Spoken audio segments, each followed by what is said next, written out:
they said they can do only tables 6 or 7. But I'm gonna stop in on my way back out of here, talk to the manager to see if I can do one that Wednesday night, do an evening one, you know.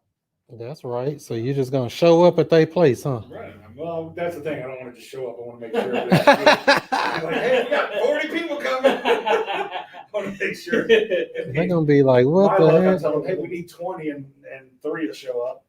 Yeah, you never know with that stuff. That'd be the tricky. A lot of times you're just trying it out and see what'll happen. And next thing you know, you got a whole bunch of people and a whole bunch of stuff. Right. So how many people went to that one over in Illinois? About 20? Yeah, almost 20. Wow. I have my buddy, I got a guy, I thought, well, if he talks to some landlords and stuff, he does, I don't know if you've heard that ambient energy. Ambient. Maybe it's called ambient. Anyway, basically, they resell Ameren electricity for cheaper. So I said, well, They subsidizing it? Wow. Right. They're subsidizing electricity. And you can do it a couple different ways. You can either just I originally told them, look, I'll just give you my tenants' names and you can talk to them, see if they want to get it. Then I was like, why not just join in and then tell my tenants about it, tell them they don't have to do it. But if I can offer ways for my tenants to save some money, it means I got more money to pay my rent. I need to get that. They do it over here in Missouri too, or no? No, that's the thing. It's only Illinois right now. I need my bill reduced. You should see the bill on this place. It's high. Everything expensive. So that's cool. That's cool. And so you say you just kind of starting pretty much, and you just haven't even started marketing, huh? Well, What kind of marketing are you planning on doing when you start? well, we got some bandit signs. We got a car rail number. That's as far as we have so far. Outside of social media. Yeah, bandit signs work, especially that one. See, that's my words there. Say, sell your house for full price. They call and say, what is that? I'll show you in a minute. If you don't know yet, you will know in a minute. Does that work with for homes that you're trying to, that people want all cash? No. Well, it's a lead magnet. I want them calling me. Your terms are my price, right? Or your price or my terms, something like that. I forget. No, well, a price is, full price is what is full price when you really think about it. The price the seller and the buyer agree to. That's full price. If it's $1, we agree to it, it's $1. If it's $1 million, same thing. So a lot of people get caught up with it, but I do get calls and say, hey, how can you buy my house full price? Because I was told I couldn't sell because I owe too much, or it was on the MLS for a year and it never sold, or it attracts people. That's all I need is people to talk to. I want to know, is there a way I can solve the problem? Because I may be able to do something that most people didn't know, like we do all the time. It'd be on the MLS for a year and a half, and we swoop in and do a creative deal, and they happy. Versus them paying a mortgage or losing it or whatever going on. You know how that go. Yeah, so sell your house for full price, just buzzword to make people call in, really. And we'll figure out if it's a deal from that or not. Because we've done some cash wholesale deals from that too. Because, our offer is going to be what it is. We can't change that anyway, right? And that's the tricky part. So Ellis, what have you been up to? You still doing some deals or marketing or what? No, it's only first stopping this week. So I actually got my license, real estate license. Oh, you a licensed realtor? Oh, man, can you list some houses for me? Oh, why you ain't tell me you had your license, man? I just got it again and just starting back up for realty. Oh, okay. So they don't care about you doing wholesaling or creative stuff? Investor friendly. That's what you want. Are those the guys that have the virtual online presence? Exactly. Yeah. Where you can make money because you always talk about passive income. You make money recruiting other agents, and you get paid off for them, and you get paid off the agents they recruit. Dang! So they got a little pyramid going on. So he don't sell houses, he does recruit agents. Wait a minute! I need to hack his spirit and do it too. Nah. He makes like $5 million a year. It only got to be in. You got to be in any state. Really? Yeah, they got to be the Amazon of real estate. That's smart. Software, man. Technology is going so fast. They got shares. They own shares and everything. So, Is Ian Finley in that? I don't know. It's so big. Oh, yeah, true, yeah. what'd you say the name of it was? EXP Realty. EXP Realty. Everybody want to get. You got to put them under you though. Yeah, You got a link, don't you? That's what I'm saying. What they do? Give you a link to sign up? Yeah. Oh, all right, It's not like that though. You actually just referral. Yeah, they actually help you though, because if you don't make money, we don't make money. So I'm saying, so everybody trying to make money together. So it's not like we just gonna leave it out there. Just everything's trainings every day, 5 days a week, like 24 hours, anytime you want to and stuff like that. We got people you can connect with from any state. So it's nationwide, Yeah, and it's a network. And it's whatever you want short sales and all that stuff. Foreclosure, I do that. Show you how you I got a short sale right now. I got 2 of them right now. Yeah. See? Come on, man. Why you ain't tell me? I know. I'm just you ain't tell me. I just did. How long you had your license? I got it this summer. Oh, okay.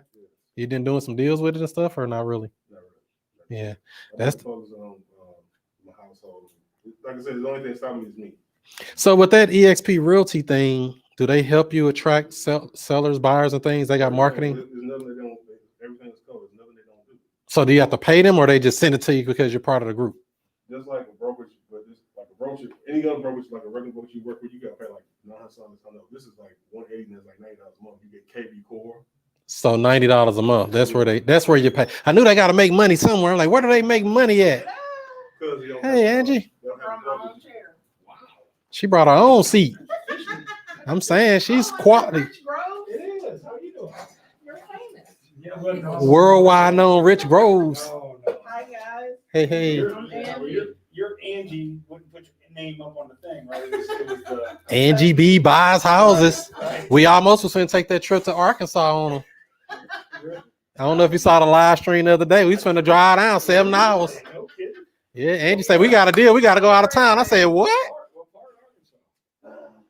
It was it's actually Arkansas all the way down by Shreveport. Oh, really? Way down yonder.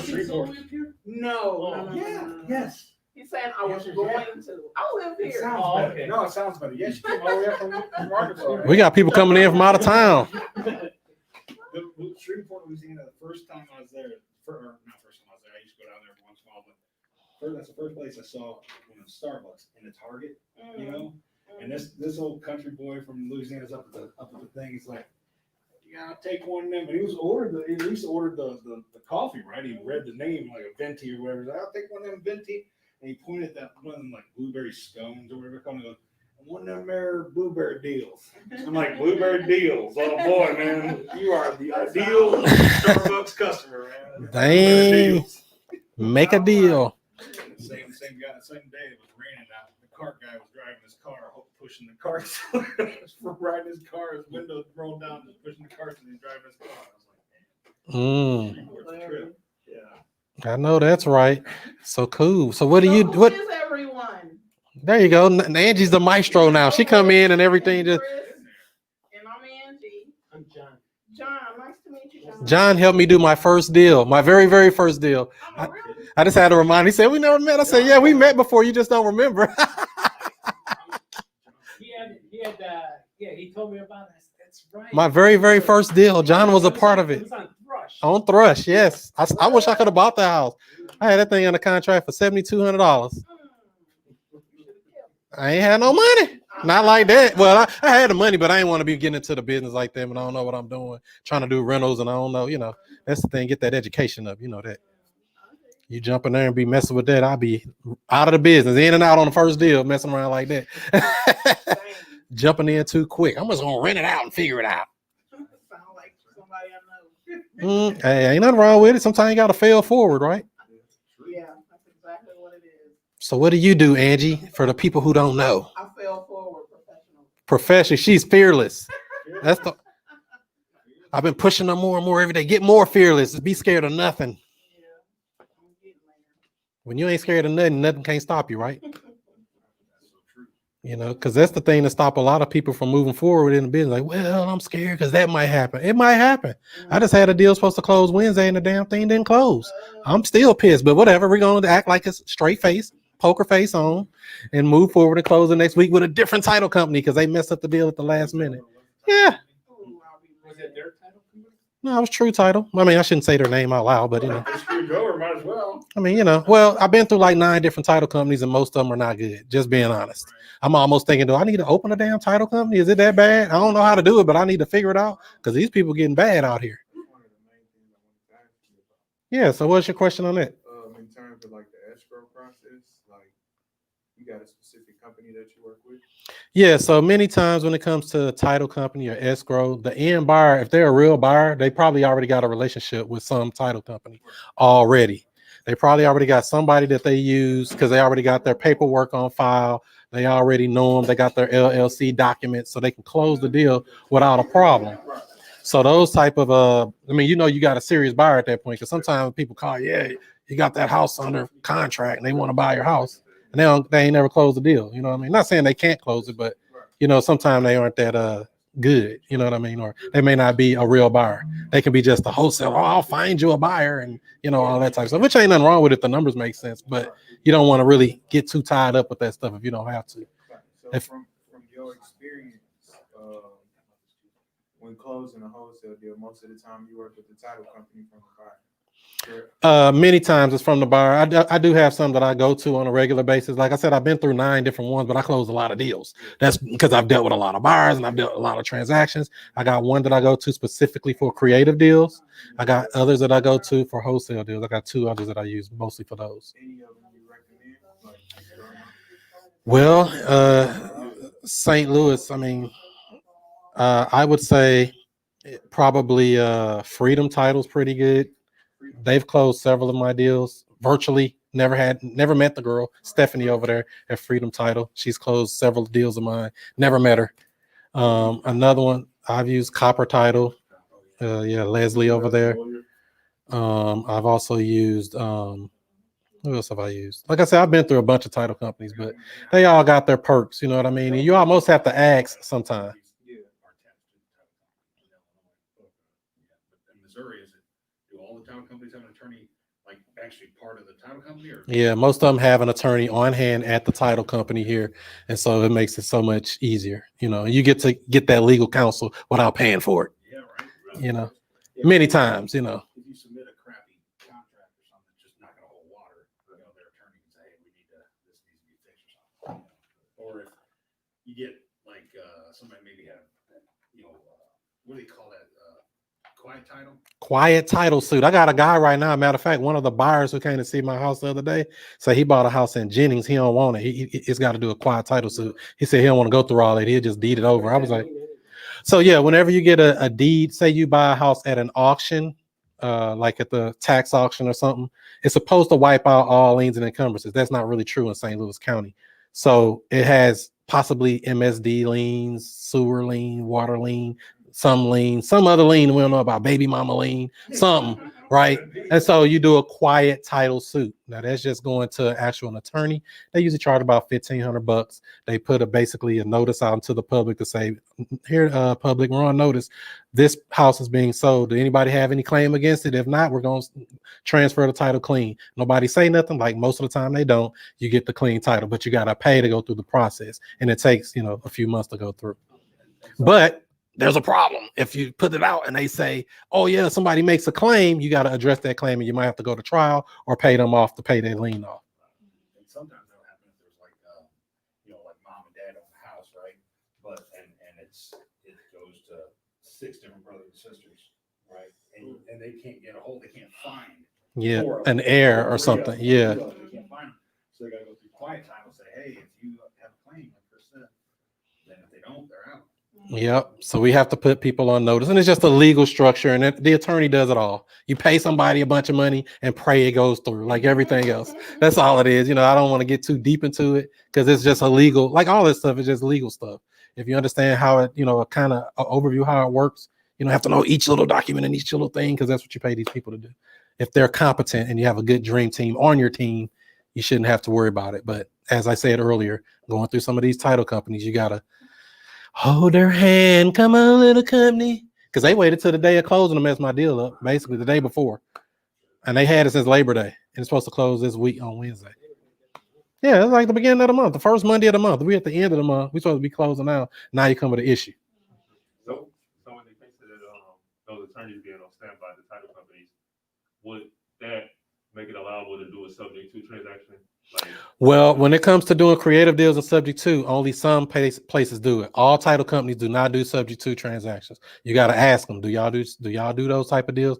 Many of them have told me no, because I've asked just to ask. Like I said, I've done a lot of different title companies for cash deals. And when I go pick up my check, hey, by the way, do you do creative subject to type deals? Oh no, we stopped doing those 5 years ago. Oh no, we stay hell away from that, and they like scary. So some are scary, so which is not a problem. You just have to get somebody who know how to do them and that's willing to do it. And the biggest thing is having those disclosures to say that everybody's knows what's going on. They know the loan is staying in their name. I'm not paying it off and all that type of stuff. Those disclosures is the biggest thing to make sure you're protected in those type of deals. And you got that in your contract or is in that separate closing? Those are separate addendums. So yeah, we do a purchase and sales agreement first and then an authorization to release information just so we can get information to find out how much they owe, what's their interest rate, how much they're in arrears, that type of stuff. So those are the main two things if you're going to do a creative subject to type deal. A purchase agreement and an authorization to release. You don't really have to do the authorization. I just get them both signed right there while I'm there talking to them. But you can't talk to the bank on their behalf unless they sign it. Exactly. That's the only way you'll have permission to speak to the bank on the seller's behalf. Wouldn't it raise the do not sell clause with the bank? It's possible, depending on how you do it. Now, like I say, all of this stuff is legal stuff, and I'm not an attorney. Just to let everybody know, do your own research and get an attorney that can show you how to do this stuff the right way. But in reality, most of them don't get called due. Some people close them straight into LLCs. Like say I buy a house subject to straight into an LLC. Some people do that. Some people do it straight into their own private name. Some people do that. I will never do that. I'd close my deals in a trust. And so there's a legal loophole basically that says if a seller transfers their deed straight into a trust, it prohibits the bank from calling a loan due. It just prohibits it. It ain't even no argument. It ain't no fighting. It ain't no, it's just boom, that one thing. And it's a law that came out in the early 1980s that basically say they can't call a loan due. That's all. So that's what I do. But I know a lot of people close them straight into LLCs. And I'll be like, they ain't never got theirs called due. But you'll do it and yours will get called. So don't worry. Right. That luck, man. It's not their interest. Banks aren't in the real estate business. It's not their interest, but that doesn't mean they won't do it. Exactly. Anything's possible. So do you invest only in St. Louis or do you invest across the water in Illinois? No, I'm more so Missouri. If you want Illinois stuff, that's your man right there. That's my go-to right there. Rich Groves. If he can't do it in Illinois, nobody can. He gonna figure it out. He's a go-getter. Really, honestly, as long as the dollar's green. Seriously, Chris and I were working on a deal in East St. Louis. I mean, we're talking Washington Park, East St. Louis, 4 blocks from Larry Flint's. I'm from You know. St. Louis. All right, so you know what I'm talking about, the Washington Park, Larry Flint area. Place was rough. Why couldn't we do it, Chris? Oh man, that seller back out at the last minute, man. My daddy won't sign off on the deed because they had the same name. He was a junior and his dad was senior. Until we pull it, you don't even know that. So like I said, it's always some legal stuff to come up. So that's why it's so important to get the first part of this business down, that marketing. When you master marketing, got so many deals where it's loading up your board like that, all of them ain't gonna make it. I got 14 deals or 10, 12 deals. I don't know however many deals that is. And I think it's still one that need to go up there. All them deals ain't gonna make it to the finish line. I can tell you that right now. But the ones that do, I'm thankful for it. Thank ya. What do you think about that Coke Run? Is that good? I had it sold and then the seller messed that up, but I had to come back. I mean, it's always something, like I say, it's always something. I had a dude in Colorado gonna buy that house for 11 grand. I got it under contract for 5,000. I was gonna make $6,000 on that deal. And the seller messed it up at the last minute. I may talk to you. I got a strong lead on Coke Brilliant. Already, my partner went out to the house and everything. Already walked it, took pictures and everything. Let me bring you in and see if you want to. Oh, really? get on it with us. Yeah. Yeah, I can. Yeah, I got. 'Cause I think I can't remember the details. I can't remember. But you got to lock them up low. Like I said, I got that one under contract for 5 grand. So if I sell it for 6 grand, you make $1,000, whatever. But I had a dude locked in, ready to go for 11,000, and the seller took 4 days to get the paperwork back to me because it expired. So I needed her to sign a new one or an extension, and they delayed and dragged their feet. And the day I got it, he was like, "Yeah, I went on and bought another one. I didn't think you guys were going to say." I'm like, "Oh my gosh, 6 grand down the drain." You got to love real estate. That's why you got to keep that pipeline full because everybody ain't going to make it. That's just a fact of life. Yeah. Now go ahead. What's your question? Okay. So just starting out, basically, I was going to ask you some advice on whether I should start out with marketing because me and my friend, we teamed up and everything like that. So yeah. When you first started off. Yes. What's up, Casey? So yeah, so Kelsey. $500. I said Casey. Kelsey. Casey is on the way though. I think if she coming up here. But yeah, so marketing and finding deals. I mean, you got a free way to do it, and you got a paid way to do it. I mean, when you're coming in and you really have low budget, do it the cheaper, low, and inexpensive way. Which my go-to is what? Driving for dollars. Get in that car, get a tank of gas, drive them neighborhoods. Especially, yeah. I mean, we've done several. Season's almost over. In fact, I have it up there on that board there. Driving for dollars. You can try that deal machine app for free. You can get a free trial and some free deal credits. Just put in a promo code WOKE, WOKE, that you can try it out for free, see if you like it. And that's something we use to either send them postcards, or sometimes we'll actually just say, go find 50 houses or 100 houses or however many houses, right? Export that list, take it and skip trace it, and get their phone numbers and cold call or text them. So, I mean, you know, it could cost money if you send a lot of mail out. Mail is what it is, mail. It can cost you money. So I don't even normally suggest people send a bunch of postcards. I say, find the people first, try to call them or text them or get them on the phone, see if they're even interested in selling. Yeah, so yeah. But basically, long story short, me and my friend, we teamed up together. He's in North Carolina. He's in the military. And we teamed up. I was going to, do the cold calling and the marketing, and he was going to do, the driving for dollars and be my boots on the ground out there. In North Carolina, what city? North Carolina, Fayetteville. What part?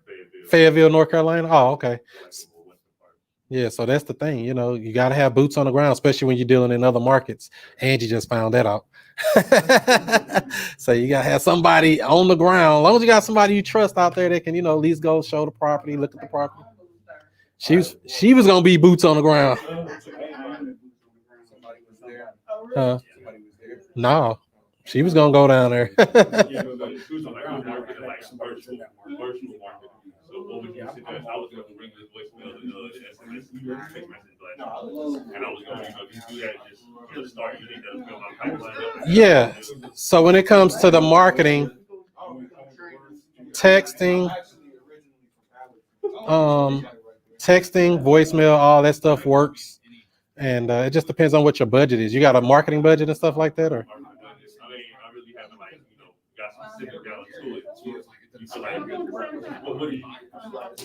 Rich Groves, what would you recommend for texting? He said it's texting or is cold calling? The cool thing about cold calling is, and it depends.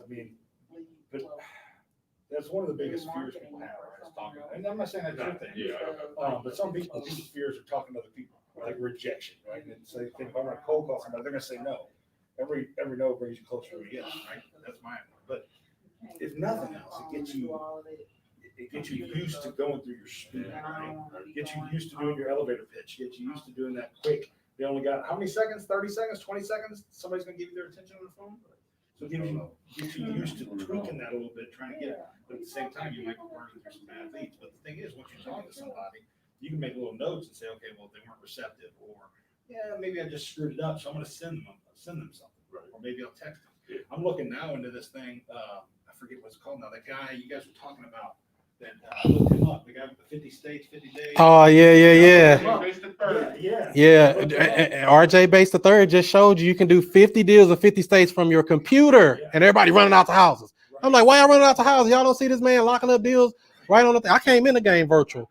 That house that we did over there, John. I never met that seller. I wouldn't know that dude if I saw him right now. That was under contract and closed. I never met him to this day. Virtual. I came in the game virtual, and I don't even know how people be running out to these houses like that all the time. I'm not saying it's right or wrong. Do what makes you feel comfortable. But if you learn how to speak on the phone, learn how to evaluate deals, have them tell you a little bit about the house, you can guesstimate the stuff. Yeah, I don't want no appointment. I want the contract. And I can feel, me literally, and I agree 100%. Yeah. I want to try that. I'm working on that skill for me 100%.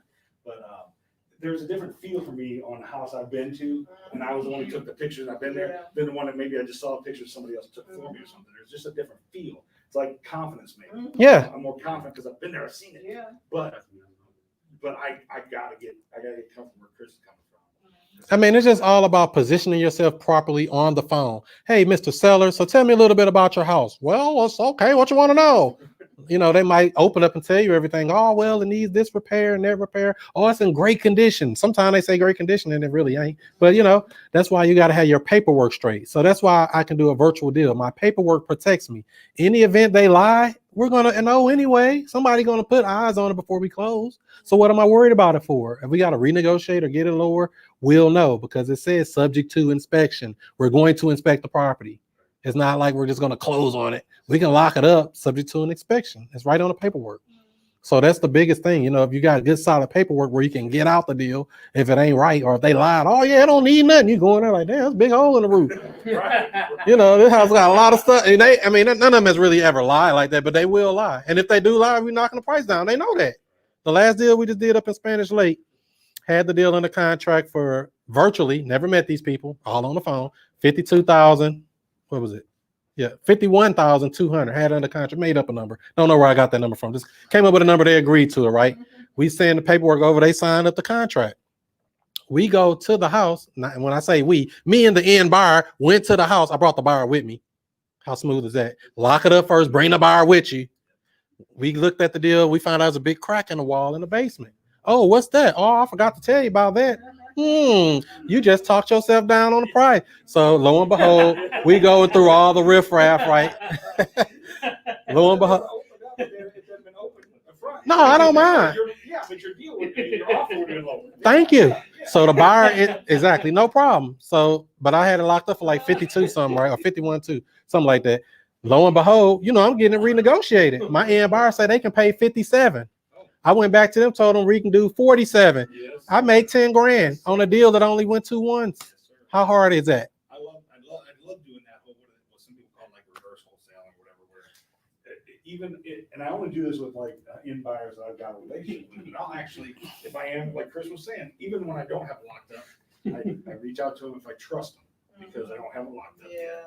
And I say, hey, I'm going to see this house, Kelsey. Are you interested in this area? I already know you're interested in the area. Hey, Kelsey, you said you're interested in the area. I'm going to look at this house. You want to go with me? You're usually like, well, what price range are they in? I'm like, well, here's what we were talking about. Anyway, you're like, yeah. So we'll go to the house first. It's first time I've seen it, first time they've seen it. But when I get there and say, hey, Kelsey, we're going to walk through the house, but don't talk about price. You can talk and ask any question you want, but when we're in there, don't talk about price. We'll come back out and talk price later. And you're like, all right, cool. So we'll walk through. We're looking, blah, blah, blah. We go outside and say, so Kelsey, what do you think? He goes, yeah, I like it for 30. So, okay, what's my job now? Going there and talking to him about a number below 30, right? And if I can get it for 10, if I can get it for 28, whatever it is, that's my spread. Right? Yeah. So my thing is I just try to lock it up before I go. I mean, it just saves me so, and you know, they're serious. If they don't sign your paperwork, they probably not serious no way, or they just tire kickers or, oh, well, I'm thinking about it. What would you offer? And oh, let me shop your price. No, we locking it up, baby. And then I'll come out and see it a day or two later with the buyer. I've done it on several deals. Not saying it always works smooth like that, but I do try to get it locked up prior to. There are some elderly people and stuff like that don't mess with the internet. Yeah, you got to go out and meet them. Ain't nothing wrong with that. Wear your mask, go in there and kiss babies and shake hands, whatever you got to do, and get the paperwork signed. But don't leave without getting the paperwork signed. We're not there to meet them. I'm not coming to see your house. I'm coming to buy your house. I'm not coming there to play around. And that's something you have to ask even before going on an appointment. So if I come out to your house, Mr. Seller, and you agree, and I agree on the price and everything looks good to us, are you ready to get some paperwork started today? If you're not ready to get some paperwork started, I'm not coming. What am I coming for? I don't need to come out there and look and then come back in and look and then come back in and look, and they never sign a contract and you never get the deal. They're like, man, I've been working and sweating hard on this deal, and you ain't never gonna get it. Hey, Chris, I got a question for you. If you come across a house, a couple houses, but they want to sell it as a package, when you get it under contract as a package deal, do you sell it as a package or you split it up? I always try to get them individually locked up on their own contract. So I got a 4-pack right there on the board now. 4 houses, same seller, but I put them on separate contracts. I'm selling them to different people. 2 of them sold and 2 of them still available. So I don't know who's gonna buy them. So if I put them in a pack, they stuck in a pack. I don't want to be locked in. I want to give myself as much opportunity to sell 3 out of 4, 4 out of 4, whatever I can. You know, because 2 in escrow, I mean, 1 might get kicked back or buyer might back out, or, you know, life happens, you know. So I want to keep myself open to where I'm not locked in to like, I got to sell them as a 4-pack. No, somebody might only want 3 of them.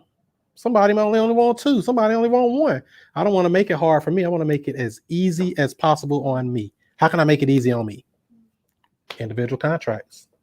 So I mean, I haven't seen any sellers really object to it or nothing like that. I don't even tell them. I just send it to them, virtually. Like I said, it's all through DocuSign. They've been getting $40 a month from me for the last 2 years. Turn me up. That's high. So yeah, that's cool. So that's the biggest thing. So like I said, get that marketing rolling. Start talking to people. I mean, how good are you on the phones? Are you good with them or what? On the phone, I mean, I have some leads like backed up. I actually hit you up online and tell you I got a deal, that I feel. I'll probably go pitch to you, but you said you don't mess with Illinois. So. He does. I'll give you my number, text me. Yep. Make sure you text him your number. Oh, That's right. I know. See, Rich Rose is the guy in Illinois. Oh yeah, go ahead. Hit him with something, Rich. Respect, this is your thing. You might as well just No, give us if your- anybody here gets an Illinois deal, seriously, I'll work with you on it, and we'll work together on it, and we'll go 50-50. I tell all the people that reach out to me for Illinois deals, trust me, I'm not just gonna take it and all right, I'm gonna get it all done and close. So now- We'll split 50-50. We'll be communicating, we'll work back and forth. I may have You get a tall anybody chair. that say, hey, you go I got over more. and meet I got a whole warehouse full of sell, furniture. Potential buyers, whatever. So as long as we're All this for working sale. together, we'll split 50-50. If not, then we'll I do sell my like shoestrings. 25% bird dog fee. I know you want more than that, so let's work together. That's all. That's any Illinois deal. Yeah. All right, what's your number? There it is. Text me, 314. It's in your inbox, Diane. I sent. It's in the Woke Real Estate Investing Group for these people that's asking where we're at. Look in the Facebook group. It's right there. 675-0044. So yep, that's my go-to guy in Illinois. Make a deal. So that's the biggest thing. So what's up with you? How you been? Fantastic. You been staying out of trouble or what? I've been staying out of trouble. I see you on the internet more than anybody, man. He always got a deal. What's your name, bud? Reggie. Reggie, I'm rich. I mean, that's my name. I'm not bragging. Yeah. Ready, I'm rich. You're bragging. That's my name. I'm not bragging. You're bragging. I'm rich. He's a private money lender. One of these days, I can't wait to walk in someplace and go, my name's Rich. Or I'll just walk and say, hey, how you doing? I'm Rich. Right. Yep. Yep. I was doing a lot. Yes, he is. Oh no, you cool. What I missed? Just been doing a little bit of Q&A. We're gonna do a few more minutes of that, and then we can just network and talk from there. I just want to make sure that anybody who had questions and stuff that if it's something I can help with, or Rich or anybody here that's been in the game can kind of help out. Anybody working on any specific deals that you got questions about or something like that? I have one. Come on, hit them with something, Angie. It's not locked up, but the guy got the property from his brother, but it was in his dad's name, and the dad passed away, and it's under the dad's name in taxes. And You say in Texas? taxes. Oh, back taxes. Okay. So you have a dead person on the deed. Yeah. Did he have a will? I don't know.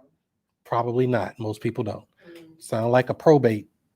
Unless he had a wife or something. Was he married?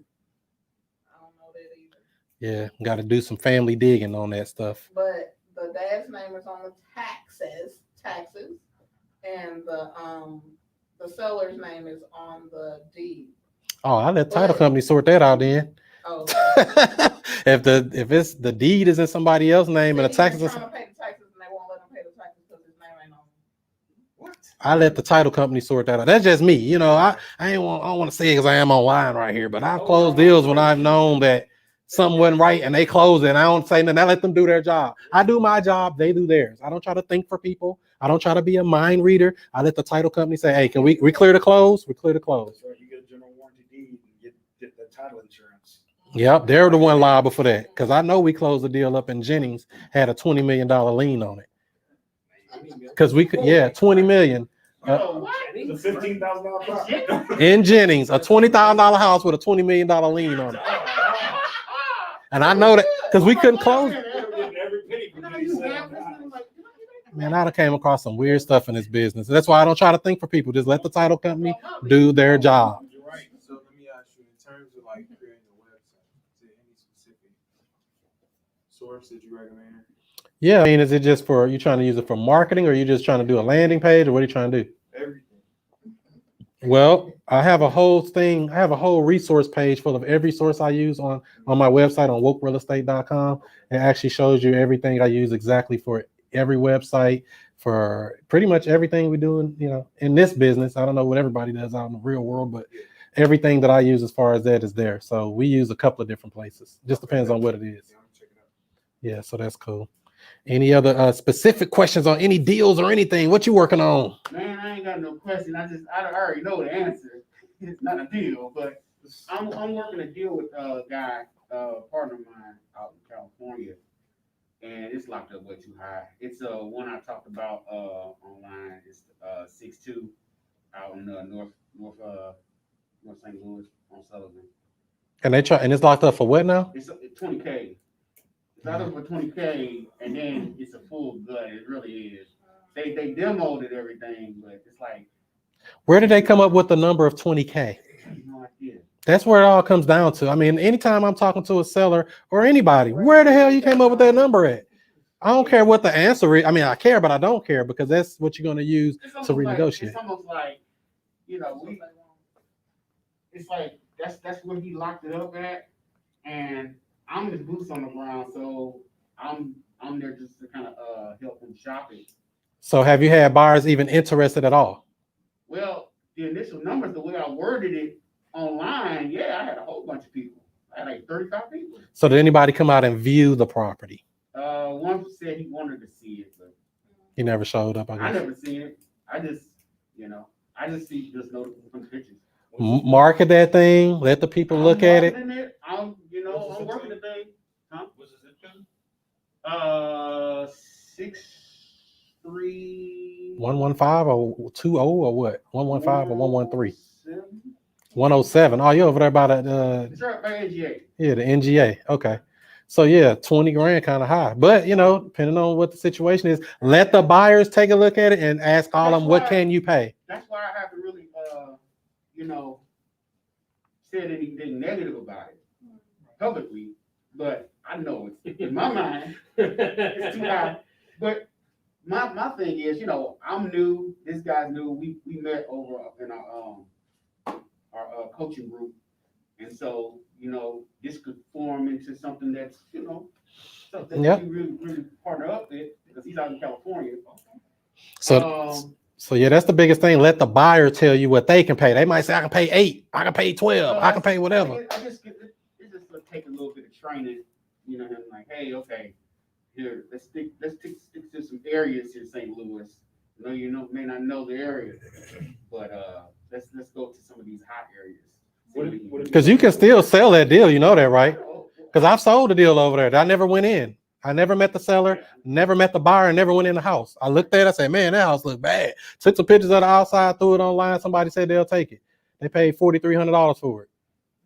I'm still pushing it. We got about 4 more days now until the inspection period is up. So what would you do with that if the inspection period is I'll talk to the seller. I'll let them know, hey, yeah, the price too high. We've done a little research. I'm doing what they call a micro flip.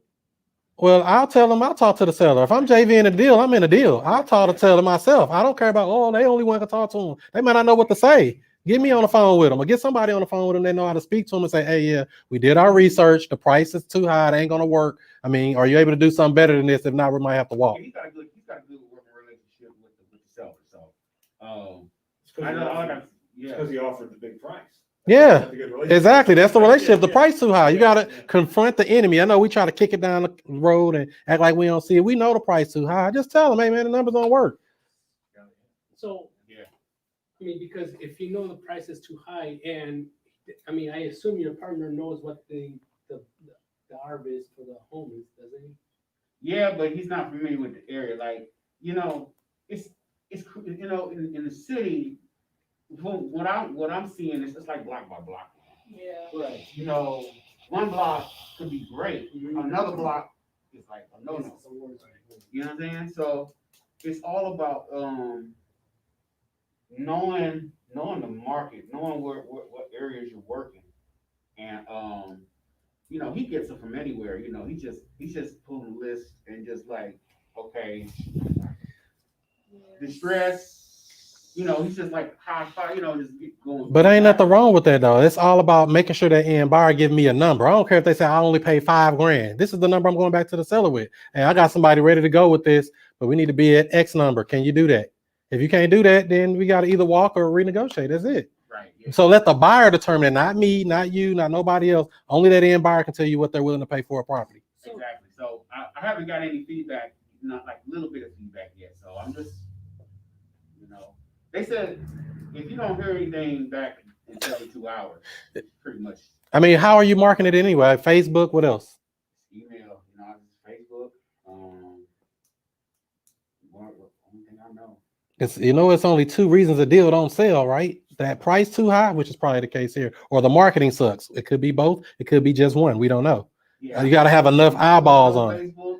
So you want to know how I sold that raggedy deal over there in North City? I went and pulled a cash buyers list in that same zip code you in right now, 63107.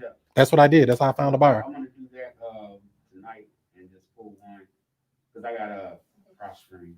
Yep. I'll try that. That's what I did. I found a buyer. I actually already got the list from the people that buy in that zip code. I mean, you know, I got a bunch of people like, oh no, where was for our sale? You know, it was a cash buyer. So the thing don't know it, just know it's a cash deal that got bought. So I say I reached out to all of them. We text them, ringless voicemailed them, and got feedback. You know, and somebody came along. Yeah, we'll buy it. We'll give you $4,300. They kept trying to get me down. I kept trying to get them up, but they wasn't going for that. But I was like, hey, so I went back. So I went back to the seller and say, hey, yeah, we can get this deal. Cause I had under contract for $2,500. And I'm like, man, that's kind of, I said, let me go back. So I went back and renegotiated, got it for $2,000 with the seller and then sold it to them for $4,300, make $2,300 on a house I never went in, on a seller I never met, and a deal that had to go through.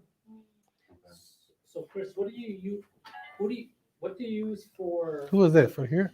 Oh, the door lock? No. I got it. Oh, I was gonna say. Oh, maybe they was going to the store. The store's still open till 6 o'clock. Yeah, so yeah, he went in the store. So cool. So Oh, sorry. go ahead. What's the question? What do you use to calculate ARV? Because that's the you can't use. Yeah, so basically when you're doing ARV, you're looking for a property that's sold in the area that was similar to it. What website do you use? You can use. What's up now? Oh, he came in the back way. I thought you was coming in here. I was like, he looked like he was trying to figure one of these ways. He went, one of these doors open. Let me in now. Let me in now. What's up now? Good. So yeah, I've used Redfin because I'm not using the number they say. I don't ever look at the number they say on Zillow or none of these sites. I don't care what that Zestimate is. I don't care what the Redfin estimate is. Right. I don't care what the PropStream estimate is. I don't ever look at that number. I do my own comp. I say what sold around here near it that was similar. Was it a 2-story? Was ours a brick? Was it 3-bedroom? Was it whatever? Got to be similar. Apples to apples, oranges to oranges, and go from there. So I do like Redfin though, because you can actually see the house that you're comparing it to. Right. Another way that you can do is just use PropStream. If you don't have PropStream already, you can get a free trial to that at wokesource.com. Go try that out. If you ain't got that by now, you're asleep. You should have been had that wokesource.com. Try that out for free, and you can actually go in there and see what cash buyers are buying the houses for. And that's what people do that's in other markets. Like, because I have Real Estate Diddy here. I don't know if you know who he is, out of Alabama. They do deals in different markets. They say they don't go through all that. They lock them deals up for lower than whatever the cash buyers buying them for. Why we going, oh, we got to calculate this and then let me check that. And man, if you see the cash buyers buying them for about $30,000, you lock it up for $20,000. Ain't no big rock. It ain't rocket science. Unless you know the house is really trash. You got to account for that. But generally, you see cash buyers are buying it around this amount, lock it up for lower than that, and you should be good most of the time. Let me add something to you. If you don't have access to one of those kind of deals, you can go out. Well, not all real estate agent sites, not all realtor sites, but some realtor sites will actually let you search sold. So you go out on there, you plug in an address or a zip code, and filter in the sold deals. And those are sold from the MLS. So those are real solid comps, right? What you saying? So, well, I've got one over in Illinois that I use. I hate to actually say it online, but not because I'm hiding it. But just search just search a zip code. If nothing else, search zip code realtor, and then pull up a bunch of realtor websites and just see if they have a filter for sold. Some of them don't. I don't know if EXP. I don't mean to drag you into this at all, but some it's usually going to be, at least my experience has been, it's been like those separate individual realtors, like Jenny Swan, you know, you go on Jenny Swan's website and she's probably tied to Century 21 or Remax or something like that. But they have a filter where you can search, you know, current listings, expired or sold. And you click sold, put in all your criteria, and then it'll give you a list of here's all the sold. There's like real solid MLS counts from sold listings on a real website. You Yeah. can also go to Jamil Damji's page. He's got a good video on comping and just by using Zillow. And his Zillow comps is real simple. And you just go by that. And what he does is he comps them just like a appraiser would. And so yeah, that's my mentor, you know, as far as wholesaling. Does he have a website? I know he has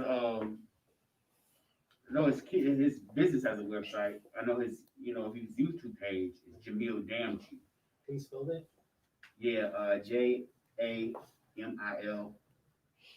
You seen him on your YouTube feed. He got more ads going out than anybody. He going crazy with the ads. Right. Astro flipping. Yeah, that's my guy down there. Yeah, Jamil Damji, DJ I believe. Yeah, if you don't see it, I'll send it to you. Just shoot me a message or shoot him a message. So yeah, that's the biggest thing is so yeah, that's the only thing. You're just looking for something that's sold in the area, whether you find that on Zillow, whether you find it on Redfin, whether you find it on wherever. And but the reason I like Redfin is because you can actually see the solds and actually say, click, what sold? What did that house look like to sell for that number? Oh wow, that was beautiful. Big old beautiful kitchen and a kitchen island and a stainless steel appliances, you know, whatever. But Networking with this network. cool. You do it for free. You need to do this more. What these? It ain't but what 1, 2, 3, 4, 5, 6, 7, 8, 9. I know. I just wanted to say that. I know. This is my first one, so I say everybody kept saying, "Why you don't have a regular meetup?" I say, "Let's try it out." It's better in person. No, it is. It is. Yeah. You're right. So that's the biggest thing. So, is there any other cues, questions, or anything before we break and start going into our own things? Any other questions about anything? Anything in specific? What's going on with you? You just showed up and went around the back on us, came in. I actually I follow Chris. Turn your phone when down. he first got on. I started some of the wholesaling at the end of last year, beginning of this year. Definitely watch a lot of stuff he do. Try to call him for some advice also, just as well as the Maxwells and all of them. I watched you guys when y'all first went on, when y'all first went live. I watched those for a while. I literally just left for closing, but Look at that. He closing deals today. That's what I'm talking about. Yeah. Hey. And I also got a property I'm still trying to get off of it. I think it might be a little bit of a aerial situation, maybe a couple of $1,000 more than it should have been because it's already been fixed up. You know what I mean? Just trying to get it on a low sale, but I was gonna come here too just to hear and see who was gonna come out to visit him because I know in the last year he get a lot of people that ask him questions and when he live, so I figured they'll come speak with him. You know what I mean? Yeah. And just That's the time to get selfish, pick brains. Yeah. So that's what we're gonna go through now, I guess, if we can. Who actually got some deals under contract they trying to move? What you say you got there?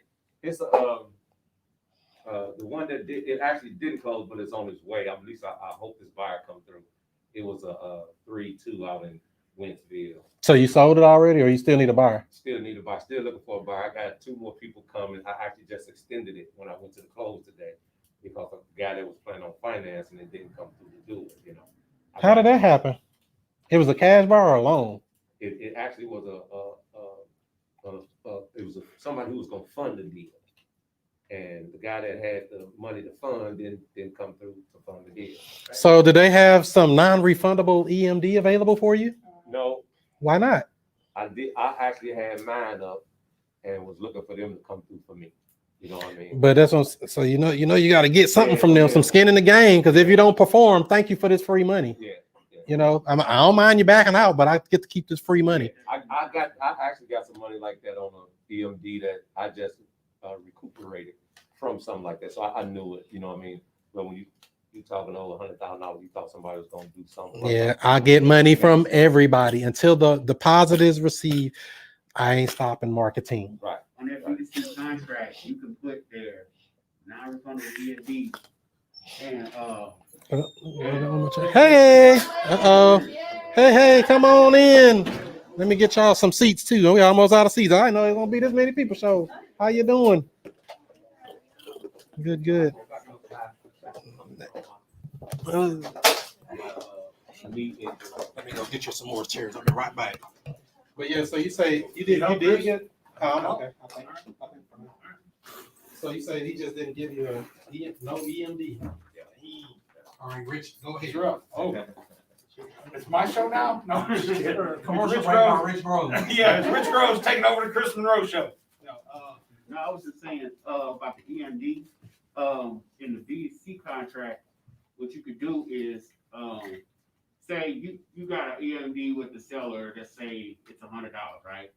For your buyer, you can have it for at least, I'd say like 10% of it, whatever the purchase price is, so maybe like 2,000 or 2,500.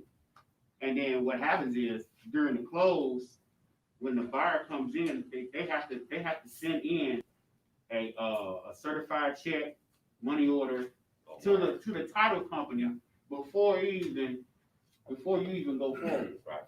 And you have so many days before it's called going hard. The hard money goes hard. That means it's locked in. Right. So if he leaves the deal, at least you get the 2,500. Right.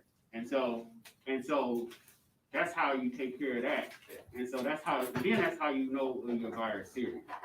Yeah, and you use an assignment contract? Yeah. Yeah, so I don't know how you get your text set up in your assignment contract, but my text reads, when it talks about earnest money, is that the end buyer is gonna put in, let's say $1,000 or whatever. They put in $1,000 and it says on there, all of which will go toward the assignment fee. All of it. So that way you get, if they default, you get the money. But of course, on my end, on the A to B contract or on the initial sales contract, and this may not work for everybody. Great catch. Luckily, $10 down. I got this for free. Matter of fact, good thing I did. So I get that $1,000. Oh, now I got paid. I got $10. I've never had to do that. I've never had to go through that, but I don't want to have to pay $500 and then I get the 1,000 and then that may get contested. And now I still have to. That's just how I work. I mean, And like I said, it was a bad move because it's everything y'all said. I've done it bad before. You know what I mean? This is a learning experience, right? Oh man, that's So the moral of the story is, until the deposit is dropped, the marketing don't stop. You got to get some skin in the game from these people. I don't care. I'm willing to give you a B2C contract with all of the things in there. That'd be good because I just got to pull in Max's, Max did. So what were you doing? An assignment or a double close? Oh, okay. Yeah, assignment. Yeah. He said B2C. I said, what is that? Okay, so yeah. Oh, yeah, so if you want assignment, but it's the same thing. I got it. Yeah.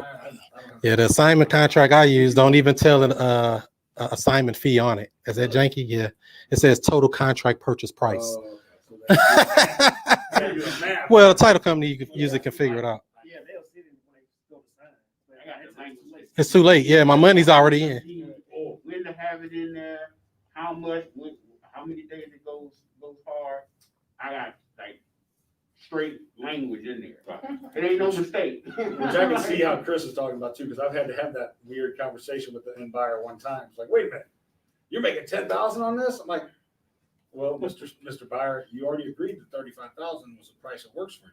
I have it under contract for $25,000. That's why my $10,000 makes the $35,000 that you already thought was a great deal. Right.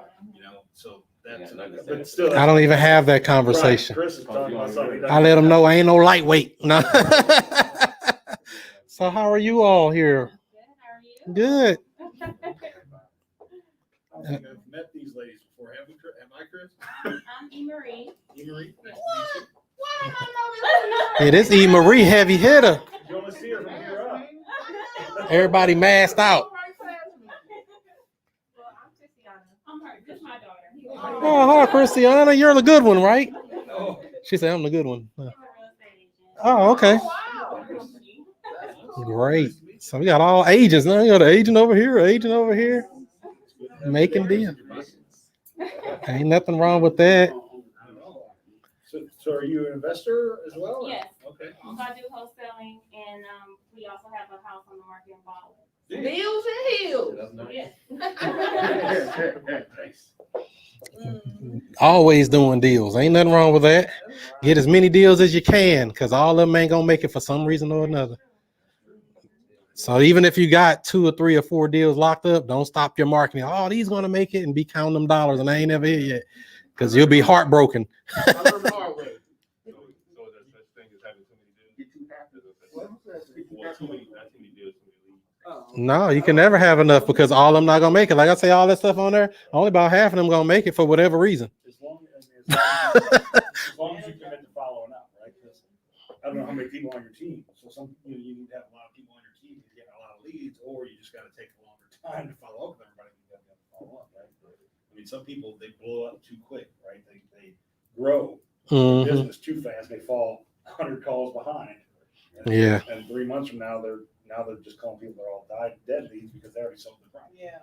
Mm-hmm. But to Chris's point, you can never have too many. It's a good problem to have that you can't call people back, but then you're in a situation, because someday you'll be in a situation like, man, I wish I had somebody to call. Yeah. So on average, how many calls would you make out of that day? Many as you can.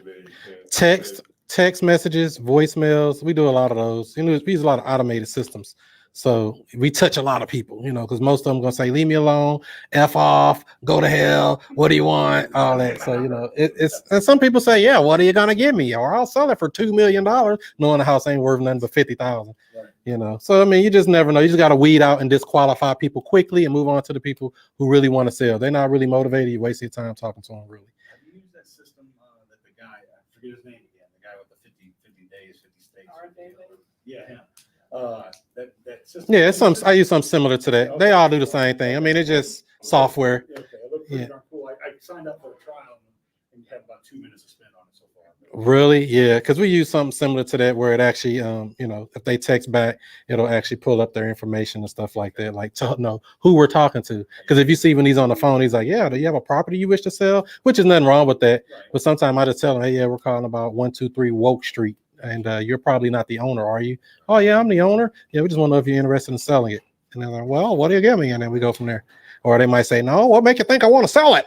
Where'd you get my number? Well, it's. Right, I was gonna say, like stuff like that, because your grass is like to my waist. Yeah. Or your bushes are like past your windows, maybe. So your house looks vacant, but Trash outside. So maybe you want to sell it. Middle of winter, how are you getting in and out of the house? You haven't shoveled the freaking driveway in years. Exactly. Weeds tall as me, and that can happen, So, I mean, it's just a numbers game. Talk to enough people, somebody will go through and make a deal happen most of the time.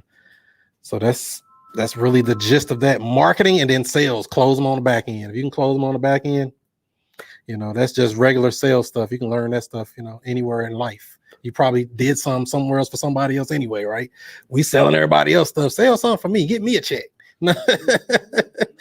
Closing these deals up like that. So, yeah. So, that's cool there. Oh, so you said you did have a deal you're trying to still sell now or no? Yeah, got one right off in Ferguson. In Ferguson. Oh, that's my favorite. I got one house over there. They might be on the list like Berkeley. I'm trying to get rid of this one I got in Berkeley. This one actually been fixed up. Oh, it's pre-done, pre-fixed. So is it a fixed up price or is it just fixed up? I think it's a fixed up price going for 65. Ooh, it is over there, huh? 60. In Berkeley, I've been hearing like this. Yeah, Berkeley, I won't buy nothing else over there. I got one over there. What's up with them, man? They suck. Do they still get that thing, that provision where, like, for only a certain number of rentals could be on a block? That's correct. You must be either grandfathered in or get permission to have a rental over there in Berkeley. Mine was grandfathered in the house I bought over there, but yeah, they have extra rules that you'd be like, what's that? What's this? It was already a rental. Yeah, it was a renter in there. They moved out. I put my own tenant buyer in there. But even if you're not grandfathered in, you can still move terms there, right? Because if there is legal loopholes to get around everything, but you're dealing with Berkeley. So, if you want to have that battle with them, that's up to you. I just personally don't plan on ever buying anything else over there again in life. I will wholesale it or say I don't want it. Is that bad? 725. Yeah, what's the deal you got? 725 Haley, HALE. What's the ARV supposed to be on that? 75, no, I got a contract. 79. So you think it's about 79 and you're trying to sell it for 65. Why are they selling it anyway if it's perfect? I think they had an issue with how they wanted to do it. And they let me, they gave me an opportunity. Just Mike. He took his name tag off. No, I had some deals to get off. Did you call me? No, did you just get out of the contract? I've been close to 30 days. You know everybody know everybody. Lady James, probably. For the wholesale passing them around. So he said, you Yeah. want? 65. I mean, that's Yeah. I think you- See, everybody know everybody in St. Louis. No, one way or another, I'm gonna come across you. You do enough stuff, you're gonna run across you. Right, I think you gave me, what was it off number? So why they? I mean, so they don't want to keep it for any reason, or I mean, I'm not, well, I think they trying to get some money for something they got over by Bill Fountain, trying to fix up. they're just trying to get their cash back out of it. Yeah. Yeah, because a lot of times with these sellers and stuff, I mean, I always ask them, what are you gonna do if you're not able to sell it? Yeah, I mean, what if it don't work out like you're trying to do, or how do you see all this playing out in a perfect scenario for you, Mr. Seller? go to another wholesaler and get them a lower offer. It's gonna go right back and they still be like, man, I had that deal 6 months. Somebody sent me a deal. I said, I had that deal last year. That dude's still trying to sell. And y'all got it higher than I had. I had it locked up lower than y'all. I couldn't sell it. So I mean, I hope the property value went up, and it was in the Central West End. But you know, I see some stuff come back around like I had that last year. Y'all still trying to sell? Price too high, man. The marketplace ain't gonna lie to you that long, is it? Gotta have a coming to God talk. Anybody else got any deals they got in the contract they're trying to move? Anybody know anybody buying in Kansas City, Kansas? Where? Kansas City, Kansas. I'm looking for, I'm doing my first virtual deal. You got something locked up there? I got somebody in Kansas City. Do you? Yeah. It's literally like 2 blocks away, because I did obviously, I don't want to be like one of these people that come into St. Louis and think they're selling something 3 blocks from Crown Canyon for $937,000. It ain't happening. Right. So I'm trying to be real. And so we did the comps, and it looked like it was like $120,000 deal. It's got tenants in there that are moving out like at the beginning of this month coming up. And it's a 4-2. I'm like, all right, yeah, comps are pretty solid. So we went to sell for 60. We're like, all right, cool. We will market it for 70, try to do it virtual. And I reached out to a buddy I know that lives in Kansas City. I was like, what's this area like? He's like, oh man, it's rough. I was like, are you serious? It's literally 2 blocks away from a school that's like accredited top 100 school in the country. No, it can't be that rough of an area then. But I think there's some gentrification. So you already got it under contract? We're waiting for the guy to just return the documents. Oh, okay. So as soon as it's signed, let me know. I got some people up there. I know a couple people up in ATA and KC. Where's the meet at? It's in the Facebook group, Nashira. Showers in there? Yeah, they like, where is it at? All this stuff it's pinned comment in the woke real estate investing group. Top of the page. It's pinned at the top. So yeah, so anybody else have any deals they're trying to sell? You got up in Foley. Anybody got somebody out there? What is it? What county is that? Franklin? Lincoln County. I know one of them comes. Missouri or Illinois? It's up there. Missouri. Like Lincoln County, Illinois. It's a little bit north of Wentzville, right? Like about what, 20, 30 minutes north of Wentzville or something? How far is it from Missouri? It's far. Yeah. It might be, it's close to Troy. Are you marketing? Are you marketing to that audience out there? They keep trying to do terms deals. I got 10,000 down. One dude keep bugging. So I got 10,000 down. I'm like, dang, if I can get the seller to act right. He won't act right though. He won't sell it. Yeah. Well, it's only locked up for 35? Yeah. So Anybody got a rent to own opportunity? I had one that already sold. Did it sell? Yeah. That girl came back and said, "Oh, looks like it's got way too much work." I'm like, They actually did some work on it. I had the seller do some work on the house. How you love that? That's called negotiation. Yeah, Don't ever be afraid to ask for stuff. You know, that's a nugget for you. you can't deal with your own pocketbook, right? Yeah. You can't deal with sellers in your own pocketbook. Like, well, I don't have the money to fix it up, so I guess they won't fix it up. They might have an extra 10 grand laying around if they were going to fix it up anyway. Yeah. And that's exactly what happened with this. They had a whole wall they needed to do, so they did the wall. Sometimes they bring money to the table. Oh. So make sure that, so you know your number. Don't be afraid to ask for your number. That's right. You know, you may know the mortgage. I had one deal that the seller brought $20,000 to the table. Yep. That's crazy. I had one like that up in Florissant, locked up for they had 120, they owed 120. I locked it up for 97. I'm like, dang, y'all gonna bring that money to closing? Couldn't sell it, but still, we still was only off by about $5,000. But still, I was like, damn, y'all gonna I mean, the dude was adamant, I'll bring money to the closing. You crazy as hell, man. You rather give that money away. I got a guy selling a fourplex in Alton, and he's already like, I know I'm bringing 30,000. I'm bringing 30,000 closing at this price. Damn. You do 40? Right. If you know you're gonna bring money to closing, I'm your guy. Right. I'm gonna figure it out. So that's called a motivated seller. That's right. That means they are so motivated. This pain hurts so much. I'm willing to bring money to the table. So your number is what your number is. Can't be afraid, like you said. So it was a wholesale deal. He would not take terms. I was working with them for like 2 months. We even put it on the MLS. I mean, we did everything. I think it's still for sale. I don't even think they sold it yet. I mean, and I never met these people, by the way. Like I tell you, I do a lot of virtual stuff. They was out of like, I think Columbia, Missouri, somewhere 2 hours away or something like that. Yeah, it was in Florida. I think you might have seen the house. It was on Farnham. I did the house across the street, and then I ended up getting that one. That's crazy, ain't it? So, yeah, so that was that house. Them people bringing $25K to close that deal. We still couldn't sell it though. I don't know. I ain't never messed with it no more. They was, I mean, you know, after I've exhausted all options and they refused anything. They wasn't doing no creative stuff. I'm bringing $25K to closing. I'm borrowing it from my uncle and all that. Like, man, y'all crazy. And dude, like, he like 60, 70 years old too. He wanted it out of his name that bad. I'm like, man, take the dirt nap and leave the dead in your name, man. Don't worry about it. I got a couple houses with some dead people on with dead in their name. That's bad, ain't it? I got a guy that's 87 years old, wants to sell me this house. 97 years old. I go to see the house, and there's a box of toys from like the 1950s. Made, right? A box of toys there, and we're walking around. I'm like, and he goes, yeah, that box of toys of my son's. He's got to come get them. And I'm like, not putting two to two together, right? And then later I'm like, oh, okay, how old's your son? Oh, he's 73 or something like that. I'm like, wow. Wow. And the math real quick. I'm like, oh, that does make sense. Yeah, you know, whatever. Like, maybe it was like 1940s toys. I don't know. Yeah. And the guy wanted to, and this is the one thing I haven't figured out yet. I haven't taken a lot of time to even look into it yet. He wanted to lock it up, get the deal under contract now, but only to where it would close upon death.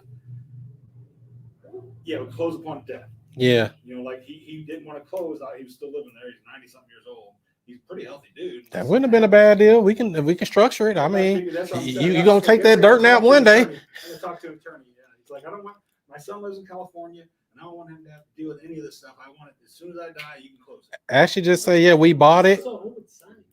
He could sign the deed before. You can structure it like that. You could sign the deed and it only transfers upon death, like you're saying. It's all type of stuff you can do with this stuff. That's why you got to have a good team, good title company, good attorneys, good people around you to know, because it's anything's possible most of the time. You know, as long as it's legal, as long as the seller and the buyer agree, you can do damn near anything. Damn near. I don't want to say anything, but damn near. And you'll be amazed what some people are willing to do. Contingencies. Microwave stay, but Yeah. Yeah. Just like that house up in Hazelwood, Rich. That house that did up in Hazelwood, got all them appliances in that house. Stainless steel oven and dishwasher and microwave. Just leave it with the house. So, okay, thanks. Yeah, right, you didn't even ask for anything extra. If they say they don't want it, I'll take it. And then you'll come across some people, right, where they're like, well, I got 10-year-old appliances in there, so I want an extra 15 grand. Now you can take them bad boys. We don't want them. Right. No, I'm good. Yeah, and that's the thing too. Some of these contents of houses, they have good stuff. Like old girl down the street, she had a deal. She closed up in Spanish Lake, and I told her, I said, that's a good bedroom set in there. And she was like, oh, I just threw it away. I said, it was $1,500. It was a mid-century, you know, I do furniture. So I know it. I knew when I first saw it, I knew. I said, that ain't no cheap stuff. That's some high-end stuff. I mean, I was just thinking 1,500. It might have been more than that if it had a certain name brand on it, but I knew it wasn't cheap. And they threw it away. I said, dang. That's part of the game, man. You got to know this stuff, which you don't know. Post that out on all the sites. Say, hey, if you're a wholesaler or you're a buyer, you buy a house, it's got stuff in it, call me. Yeah, I mean, everybody got stuff they don't want, and they just throw it away because they don't know, you know. Don't throw it away, throw it to me. I was gonna go and go send somebody over there to pick it up. Right. So it's free money, hell, and it was solid, But that's how the game go. Cool. So you're the only one with a deal right now. You're selling. Nobody else. You say you got that one in Foley. Nobody know nobody in Foley. I never heard of Foley too. Only Foley I know is Mick Foley. Right. The what's the dude? The sock monster or whatever his name. Motivational speaker, Matt. Oh yeah. Yeah, another person wants me to be boots on the ground for me. So, Really? Everybody want boots on the ground in St. Louis. You need my boots on the ground? Yeah. I'm doing all these. If you're doing all these I put boots, boots on the you're ground. doing all these boots. man. Right. Wait a minute. What are you charging for boots on the ground? Hey, you know, Because you'll get hired. You see all them deals got something got to happen with all them, and I don't want to go to none of them right now, for any reason. wherever I can get it. Yeah. I'm working the boots on the ground. I'm working my own. Do I get your number? Right. I know I got Got your my number? Facebook. I don't know if I got your number. Did you text me? Yeah, When I just spit out my number? Yeah. Yeah. Text me just so I got it, because I'm always looking for people if it's if I'm caught up, because I got that other thing called JOB, right? So I know a lot of people don't. I got a full-time job. Well, then never mind. You can't be my boots, because if it's like a 2:00 appointment, hey Kelsey, you guys need to go see their house. I can see it at the 5. Right, I'm exactly. working on my time, but I mean, it's, Yeah. this is the program on our end that it trains you to how to work with other investors. Oh, okay. And just what they call squat up. Yeah. And you squat up, and you could do a lot more deals. It may be little small increment Right. chunks, but Right. you could do a lot more deals. Yep. And that's so true. Christina. Heavy hitters. Hey. Oh, you're the other people will come. I brought 2 more in here too. Let me get a COVID hug. Hell no. A hug. A hug. I would have gotten it already. Yeah. Yeah. I can pull. Yeah, you're right, Kelsey. And some deals like I've done, if there's a certain part of town, I know that person's there, I'll call that person and say, hey, we go to the house, go see the house, and maybe a buyer or something like that. We're keeping that because I know they're in that, and it's gonna take me an hour to go there, 45 minutes. I can get them and shoot, that's on my chest. This is a program like it's called it's a micro flip. Okay. You just get in between Right. the selling, the investor that's selling, and the investor that's buying. And it's different from like saying, you can, you're actually either coming to the investor or they're coming to you. Okay. And then they say, hey, I need boots on the ground. Could you sell it for me? Or do you, hey, I have, I'm ready to buy. I have some buyers. Do you have any deals? And so it works both ways. So when you do that for them, what do you charge them a flat fee? Is it 50-50? Do you negotiate something? How does that work? No, so they'll have it at a price. So they'll have 100,000. Yeah, 30,000, right? So I sell it for. I'll go out and find a buyer for 32. So you have to mark it up to your price. Add your fee on top. Yeah.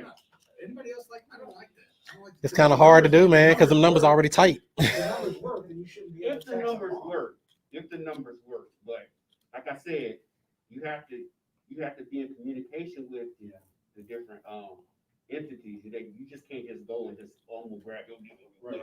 Yeah, you just have to make sure you have a joint venture. You gotta have Some Especially paperwork. You don't have any equitable interest. That's the biggest. right. It's just an option. And I've been seeing people market my deals across St. Louis. I'll be like, I said somebody sent me that already. I'll be like, how they send you my deal? And I ain't even sent it out yet. And it's usually like new people. I'm like, that's not the way this works. You just gonna send my deal out for me. Okay. Yeah, you got me through my first deal. Christina helping everybody. Yeah, so it's different than dating. You have to be in communication. Like, I agree. Like, I give you permission to go out and do this. Yeah, but you have to get it in writing though. That's In writing, yeah. No, I And get it's an that. option. I get that. It's the whole tacking on the numbers. That's the part that I don't get. I mean, I get it. I just don't think. Yeah, it's not realistic. It's not If practical. If your MAO is this and that's where you're at, and you make that agreement, That's why now you're telling that person, well, you got to tack on higher. Well, anybody with a brain knows that number's higher than MAO. That's why you got to do your numbers a certain way where you can work it. Right. You're not going to get and most times you're not gonna get a big $7,000-8,000 spread. Sure. You No, may yeah, get yeah. 1,500, you may get 2,000. Right, shoot, I'm- Yeah, we did a deal like that up in Virginia. It was a 3-way split, but it was a $34,000 spread. So we all took about 11 something, you know. But it was like, why we gotta do a 3-way split on that? Right. That's a big chunk, you know. They didn't say, okay, Chris, we're gonna make 34. You mark up your amount. Yeah, And no, they didn't do that. That's why it's so cumbersome. I'm getting these deals, and these folks don't really know the market, and I'm like, you just too high, man. What am I gonna do? You know, Find a buyer. I mean, if you find a buyer at whatever number, and you just got to go back and renegotiate from there. And, you know, you gotta commute or communicate with the person that's selling. Like, hey, man, these numbers are too high. And you got But like I said, don't be afraid to be like, you're the one. I'll talk to your seller and let them know the number too damn high. If they scared to do it, somebody got to step up to the plate and get it to the finish line. Right. You know, because some people are like, well, I don't really want to talk to them. They might say no. They might say no. This is real life. Ain't nothing we can do about that. You're setting the expectation, like, they probably won't be able to close if you don't get a lower price. Mhm. Instead of just keeping them in the dark. That's like one of the things. Like, oh, I don't want to say anything. Well, just makes it worse. You're right. You gotta communicate. It's all about communication, and it's all about squatting up. The location is in the Woke Real Estate Investing Group. And working the deal. And you know, I mean, I'm working it. I'm still, you know, working on, you know, getting my first one, but you know, like I said, I'm getting people calling me now. You're moving this way, not that way. Yeah, I'm more closer than I ever was. Right. Because for a year I was stuck in analysis paralysis mode. Chris knows. I know. I was like, man, you still thinking about doing a deal? Talk to some sellers. Yeah, I thought you were already in when I first met you. I think I first met you. He said, yeah, I'm thinking about it one day. Yeah. I thought you were already rocking this. Dude, I put on a nice little. You knew, man. You faked it till you made it. I was just analysis paralysis, but now I got into the meals program, and you know, talk about mindset in the first week, and then that's what really got me going. The mindset. Everybody talks about mindset, right?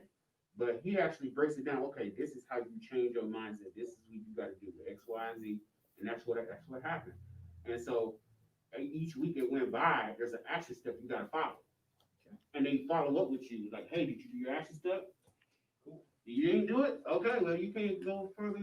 Yeah, you don't get your next assignment till you complete that one. And so that's what I did. I'm like, well, I gotta get unlock the next week. Right. So I gotta do this. I gotta show them that I'm doing it. And so we're doing that, and it got me to. So what is it that you think that made you kind of not want to move forward from the beginning? What were you kind of afraid of? Talking to sellers. You know, I'm a natural introvert. Talking to sellers. I wanted to get everything right. I gotta get the exact ARV. I gotta do this. Contract gotta be right. Is that where you are? Is that where you are? I was Everything gotta be right. He's like, yeah. And so I was stuck in this limbo. Yeah. Well, it ain't right. Well, No, I got first. It ain't never gonna be right. Maybe one more website. Maybe one more article. Maybe if I read this, that'll be it. Already knowing full well in my mind, I know this works. I know. I mean, I've been through the programs. This works. It legitimately works. like a year ago, I couldn't do nothing like this because I'd be like, oh, the price too high. I'm not gonna put it out. Right. I'm gonna put it out anyway. Now it's like I'm gonna put it out, and I'm gonna see. The market will tell you. The market I'm will just tell gonna you. make a mistake, and I'm gonna live with the mistake, and I'm gonna. And there are refreshments over there too, y'all. Water, soda, some snacks. If you want something, I forgot to tell y'all. I know they all walk out. Rich like, oh, I ain't even still sitting right next to it. There's some refreshments over there. Don't be too thirsty. All this real estate talk make you thirsty. I can't give you anything I don't have. So what have you been up to, Christina? We just went live with the fluorescent rehab today. Fluorescent. Oh, okay. 4-bedroom, 2.5 bath. Yeah. In fluorescent. That's the hardest place to find. I've done about 4 up there, but That brought me that deal. Yeah, you get deals there all the time. All deals. But I need to talk to you. I paid a $27,000 assignment fee on that. you had to pay for that one. You paid the cost to be the boss. How much would you? 4.5. What do you believe yourself? 198. So I bought it for 87.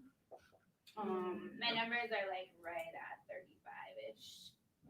Damn, I know the wholesaler was happy. He said, "I found that." Ah, thank you. And I taught her how to do it. That's the All, funny part. all through the whole thing. I was like, She get taught how to make money. I got some over there. I'm going to project. I think it's a great deal. It's on Cordova. Oh, yeah. Great little area. Right by the Home Depot. Yeah, that's where this is at. Yeah, this is off Post area. Yeah. Wholesaling rentals.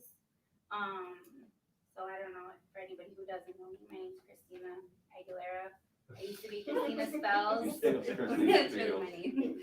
And so one of the things that I'm really passionate about is like teaching you guys, everybody, how to analyze rental properties.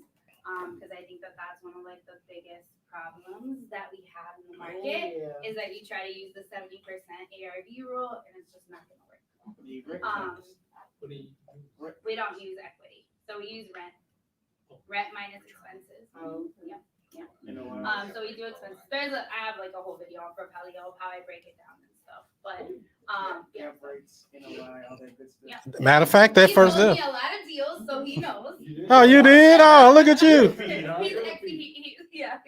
He's perfection. He's the plug. I like to hear something. I got a seller that's we bouncing back and forth. You know, I think I told you about the Jenny property. Okay. That you said you told me you bought a couple of Jenny's properties at 32.5 and getting 800 a month. Yep. They trying to give me at 47. They getting 800 a month. Damn. I come in at the 32.5. I go to 37.5. Yeah, where are they at? 42? I think I could sell it still. I mean, I'm not gonna keep it, but I know. could sell it to someone who's in town right now Really? that will drive by it and buy it. Yeah. She got it well. Matter of fact, I've been following with her. She had two properties, one in Bell Fountain. Mhm. She tried to get both of them occupied, and she got it fixed up. I mean, kept up. Yeah. Person been living in the last 5 years. It ain't tore down. Good bones and everything. But I think she's looking. Her property she had, it was a dated property. Somebody had just moved out in December. And I found her in February. She wanted to get 50,000 in February. At the time, everything around there in Bell Fountain was selling 45, 40, but she owned 39 homes. That's the problem. Right. But So I mean, that's why I like the subject to creative financing. I know, her thing was, she didn't want to do, I actually brought somebody over there who wanted a house and they thought about doing that. The corona hit in March, I kind of sent her offer in late April. She she's like, no.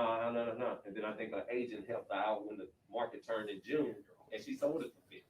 Oh, she ended up getting her number. Yeah. Look at that. Look at God. But that's the thing. Like, I always tell them, like, you probably will get your number if you're not in a hurry to sell. Like, this is what I can give you right now. I think that was. But if you could wait. Yeah, she waited. I think You might get what once the you corona want. went 4 months in and everything happened again for the real Yeah, estate, comps it was and easy for her to get.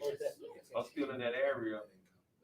I think you can still probably get something at 49, 45, and they might have been fixed up a little bit. Like I said, hers was just 2-3 months. Somebody had just moved out. One nothing really fixed up in it, you know. Yeah, but I mean, even like retail people, like now, like I'm just so surprised with how the market is like moving.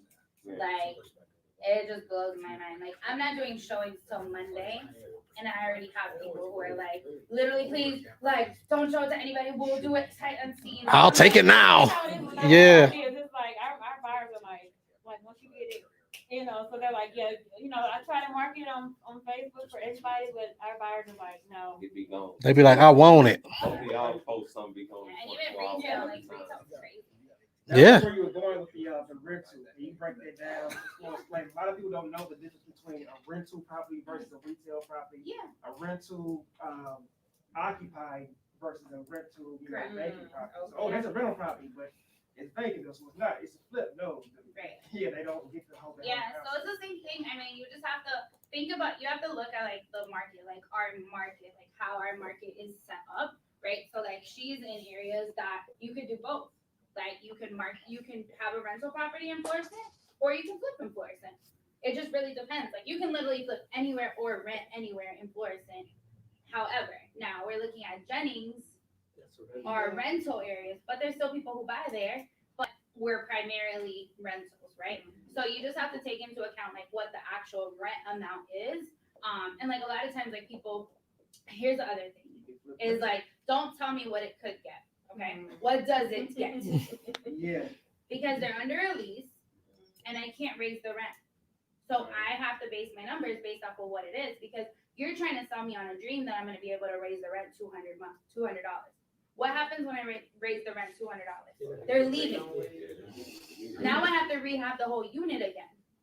That's not, so like you have to think of stuff, and obviously like when I first started, so I started 5 years ago, I got so good at like how the investor actually thinks. Like I wanted to know like even though I didn't have money to flip and I didn't have money to buy a rental property, I just wanted to know like what were you looking at? What numbers are you looking at? How do you analyze stuff? And that's how you literally can sell. You just have to get so good at running your numbers. Like go on Zillow, go like even deals that you're never gonna buy. Just go and run your numbers. Keep running them till it becomes second nature for you. Like he'll send me a deal and I'm like, I already know I can pay 25 for it. I already know I can pay 30. Like so I'll just be like, oh, we need to be at 32. Right? Whatever y'all making, I don't care. Y'all can make 30,000. Y'all can make 20. I don't care. Or y'all might just make 1. I don't know. The numbers are what the numbers are. Your end buyer is your customer. You have to study your customer, study the investor, know Reverse engineer everything. know their numbers, so that way you will know. Like I'm not going to deals, I know what an investor will spend for the property. Correct. Based on my homework, I do my analysis before I go out my homework, and I know that anything number that I get below that is mine. Right. So basically, you're dictating your salary once you know what an investor would pay for this particular property. And it's all reverse engineering. So like if you think about it, like I have like I talk about like the difference in percentage, right? So I buy in North City, which most buyers don't buy in North City, right? They're afraid. So 18%, 20% is what I want for my return on investment in North City, right? So I want a high return. I just bought a duplex from him. Like I need it to be higher because I'm taking on a different kind of risk, right? So it doesn't matter if it's fully occupied. It doesn't matter if it's vacant at that point, like to be able, when it turns over, yeah. How much? And stuff, it varies. Approximate. The first one, that was a real nice one on Farland. Oh yeah, Farland's really nice. Yeah, the dude kept it up. I got it real deep. Well, I got a good I'm deal. evicting one of those tenants. See, he thinks it's a great deal until we get in there. We don't know, and now we have to evict the tenant. But I'm the one that's taking that risk. So what are they going for over there for a 2-family? What, 25? I don't know. Yeah, well, I think you paid like 34. Yeah. I got one on Palm for you right now for 22. As I say, what's the number? I kept trying to get a number out of y'all. Like, what's the number? The most vacant block. Actually, that block ain't vacant. What did I tell you about Palm? Historic. I mean, Yeah, I know. Yeah. I mean, Palm is a good one. Yeah, 4,000 block. And then I bought two on Labadee. That was two duplex. It's vacant on one side right now. Each one had 1 unit. Yep, it was 4 units altogether, 2 duplexes side by side. And he kept the deal so real nice. That was Nice. Yeah, we just had to do like new water heaters and stuff. But one of those tenants left too. They always do. But now my building's fully occupied. All 4 units are. And you get more in rent now too. Yeah, I think I raised it by like $100 or something. Yeah, on one of them. But one of them was like Section 8. So you just have to take everything into consideration. Like, when is the lease up? Is it Section 8? Like right now, if you guys can get Section 8 properties, like you guys will get the most money you've ever made. If you can secure, in city or county, like literally, investors want Section 8 because that's the only thing that's guaranteed right now. Dumb question. How does that work? Say we got a property. Dumb question. My hand went up. You got a property, Section 8 tenant in there, and you're going to sell it to an end buyer. Are they able to just transfer that tenant to that new buyer to get that Section 8 money? So or how does that work? All leases automatically transfer. So you can't raise the rent, and they can't break their lease automatically. It just always transfers. So the government is they just have to set it up to transfer the wiring. New ownership paperwork. Oh, okay. And then just make sure as a wholesaler, if you are wholesaling something that has a Section 8 tenant, make sure to email the caseworker and tell them to hold their rent. So that the old owner doesn't get the income. See, I knew it was a nugget that was missing in there. That's why I say, let me add, because I got a seller right now. We already did one of his houses. He got another one with a Section 8 tenant in it. Yeah. I mean, once you assign it, like once you know it's gonna go through, because you don't want to stop the rent and then you back out of the deal or you can't find a buyer. Yeah. But once you're like pretty certain, like we're good to go, then stop it. So that because if you wait too long, like the disbursement goes on the 1st, it hits on the 5th. And the more homework that you do on the property, you look better in the end buyer's eyes. So if you come with a deal, it's occupied, you got everything just Leases, laid rent out. rolls, Rent rolls, leases, applications. applications, With social tenant info and all that crap like that. If you got everything, you look more professional. Your paperwork straight. Yeah. It makes the deal stronger. They feel more confident buying the deal. The more information, if they gotta go back, oh, I need this, sorry about that. Yeah, no, that's You know, perfect. It's your credibility. No, that's perfect. You hear credibility back at that. That's right.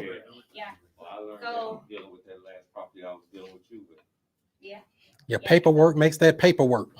So, but that's a key thing too. If you know that a property is a rental, right? I mean, there's certain areas where that's the heavy rental, right? It's all you're doing. Talk to your potential buyers. If you're kind of stuck on what your offer should be, ask your potential buyer, hey, what kind of a net ROI Yeah, do you need? you don't have to give them the whole address so that you're not feel like you're marketing it, but you could be like, hey, I got this property in Jennings, like it's $800. I don't have to know where it's at. I know it's in Jennings. I mean, Jennings is pretty big, but for the most part, you can kind of reverse engineer. I just need to know the taxes. Like the taxes are what really like mess up the cash flow because you'd be so surprised. Like one property in Jennings has taxes of $400 and the other one has $1,800 taxes. I just saw somebody list the property in Jennings for like 130. I said I think that's high. I said I don't know if I even saw anything over there. And I said that's kind of high, but I said I don't think that's a number you could ever get over there. No, I didn't look new. I don't know. I mean, I don't know. I was just thinking, I'm like, they're like 100,000 too high, but oh, whatever. I'm just saying, just a whole 100. I said, damn, and Jenny, they getting them numbers. That area seemed like they did more people. That's still Jennings. I know. I had a property over there on Lehman. New Hallsbury and Cousins and St. Cyr, that's still considered I know. too, and that whole But area. those look like they're doing a lot of new construction. Yeah, they've been new construction since the late 90s. So some of those houses are like 10, 15 years old, stuff like that. So you can get 115. Oh, okay. So low Little hundreds. small, it's like It's literally like a 20 of them. subdivision. It's 2 subdivisions. Yeah. And I the think it's- townhouse over there too. Oh, That's small little pocket. I thought somebody was lying. I said, is that right? My computer broke? No. So it happens. Cool. So let's see. So you looking for anything in particular now, Christina, or something, or just rentals? But not on Palm. You already told me not on Palm, so you just disqualified it without even knowing anything else. Yeah, I mean rental properties, city, county, mid-county. I mean, I have properties up here, in St. John, Breckenridge Hills. I'm doing a flip right here in Breckenridge Hills. I bought it for 25 direct to seller. I'll put 30 into it and I'll sell for 115. Oh, that's a good one there. That makes it worth coming out the bed, getting out of bed. At least. Yeah. Did you analyze that one I sent you, Tennessee, on the south side? Yeah, I need to go look at it. I like it. Shy sent it to me too. He's like, Christina, and I was like, Oh, I don't know. This rehab wore me out. My last one too. Yeah, that stuff can I be. really hate. I It's a hate big bitching one. at people. Like that is like my biggest pet peeve. Is like details. Like I just hate be like, bro, did you really just walk by there and you didn't see that was crooked? Like, what are we talking about? Yeah, that's a big rehab. I'm gonna lie. It's a boiler system, fuse panel box. But see, like, okay, it is a big rehab in retrospect, but then you can break up your project a lot easier. Like to the average person, if you don't use a GC, if you like kind of break up your project, it's actually better because then you can like, all right, do this, and then you can bring the painters, and then you can like kind of section it off a little bit. I've learned that that's actually how I like to do my rehab, is to like sub everything out. Unless I'm working with Sheila. Sheila's like the only person that I like. The only contractor that You I can start on like. the outside first, then work your way in. I know, like, because it's getting colder outside. It depends. Yeah, I mean, at this point, yeah, you probably want to do roofs and stuff. But I mean, the roofers are like, they hold out till the very, very last minute. They're ready. They just put thermals on. They don't care, huh? Yeah. It can be I mean, nighttime. If they're like really like just do exterior work, then that's all usually that they do. So they try to hold it out until like the first snowfall, and then they do patchwork usually. So Ain't nothing wrong with that. I got a question. Drop something heavy on them. Yeah, because I've been running into some common problems, especially in properties in the city, duplexes Yeah. You need to look at the rental. Yeah, like like as a new person coming in trying to learn the market, what would you suggest me do as far Look as? at cash comps. I think that's like the thing is that whenever you're looking at wholesaling period, if you look at your cash comps on the cash, like an investor buying cash on the MLS, like if you look at your cash comps and someone bought for 50,000, you can call that same buyer again and tell them, hey, I got something for 50,000. Like you can literally see what they're actually paying for. Yeah. Whereas opposed to like you're looking at people who are getting financing and stuff, and now you're trying to 70% it and like all this stuff. So Rafael Vargas, when he was like teaching a lot on the wholesaling stuff, that was his method. He was like, just look up cash comps. What are they paying for? Get it less than what they're getting. What they're paying for it. And that's a simple way. But from the rental perspective, the occupied obviously take the rent into consideration. I have you can look up, there's a podcast that I did on the Do It Movement podcast, and I actually share my analyzer, like what I use to analyze my deals on there, so you can download it. But literally all you have to put is what the rent is, what the taxes are, and it'll literally spit out your return on investment. Now, a good wholesaler will get her analyzer, see how she looks at deals, and subtract from that. That's her money. You will know how she buys. There's a piece in there for the assignment fee. So you could literally say, okay, the seller wants to pay, or the seller wants 30,000. I always start with whatever. If they tell me they want something, I don't really care what they want, but I still put it in there. So I'll put the 30,000 is what they want. That's their asking price. Then I'll put the repairs in there, and then I put what I want, which is $10,000. And then I'll look at the return on investment, and I'll say, oh, okay, this isn't gonna work. It's only at 10%, and my buyer wants 16%. So I might have to negotiate on my deal. Usually I want to do that last. So first I negotiate with the seller.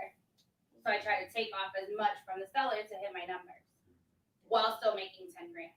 Now if the seller doesn't go for it, then I'll try taking off from the 10 grand. Right. What was that? It's called the Do It Movement podcast. Do it. Yeah, and that was basically I got the first deal I did that you had over there. That's how I did that. I didn't have no comp. I didn't say, oh, what are they buying them for and all of that. I just went off the rental.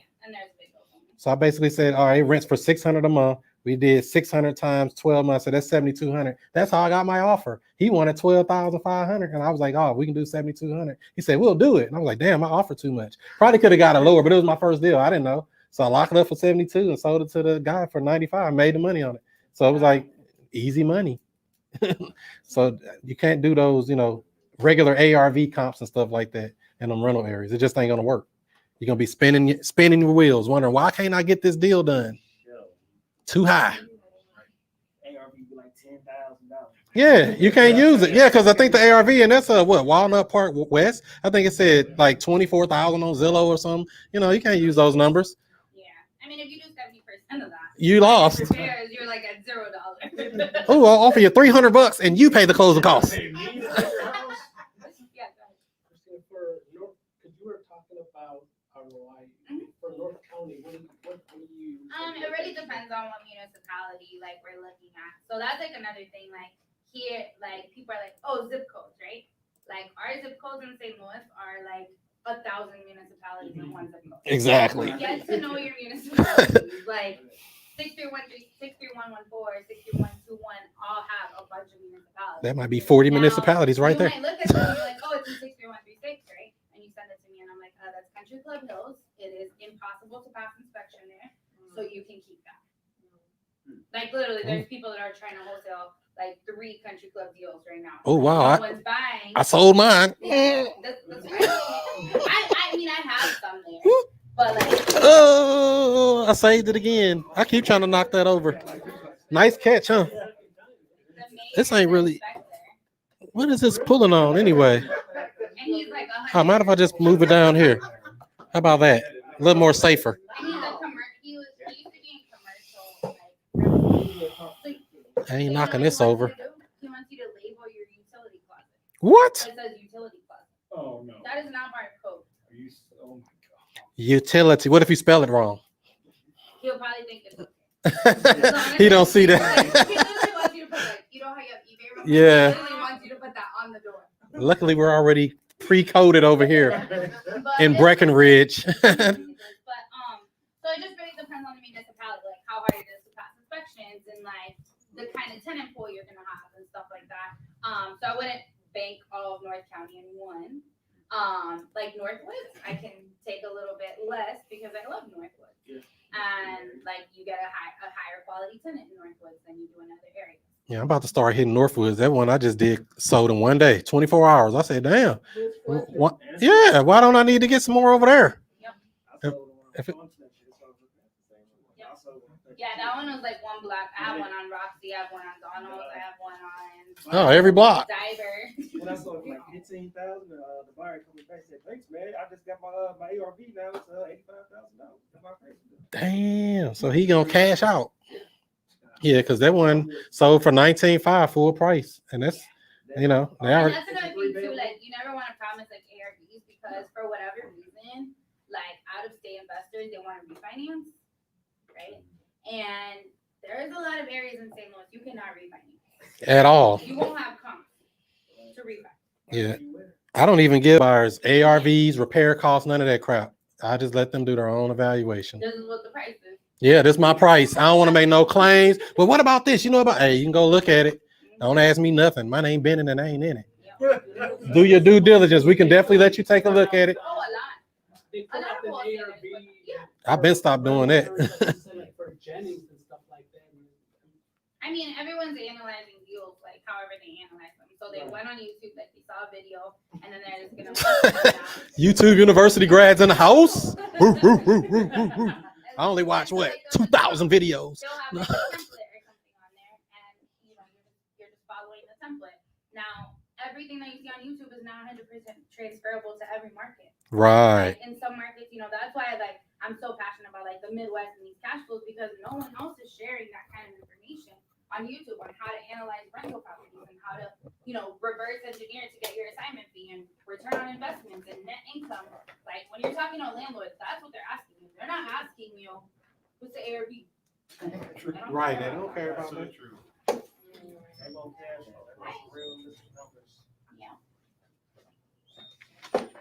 Hey. Oh, we need some more seats. I think I ordered one. We're gonna get you another one. Hey, welcome. Just got a duplex on Redbud from a virtual assistant. Yeah, I've been sitting a while. I need to stand up. So he didn't say too long. There are some refreshments over here. If anybody wants something to drink or snack or anything. I'm about to get some. Get yourself something to snack right there.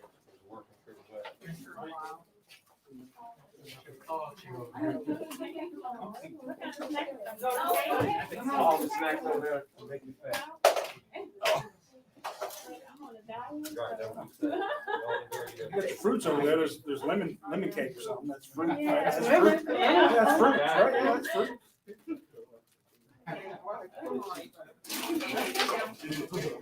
How are you? No, it's not to make easy.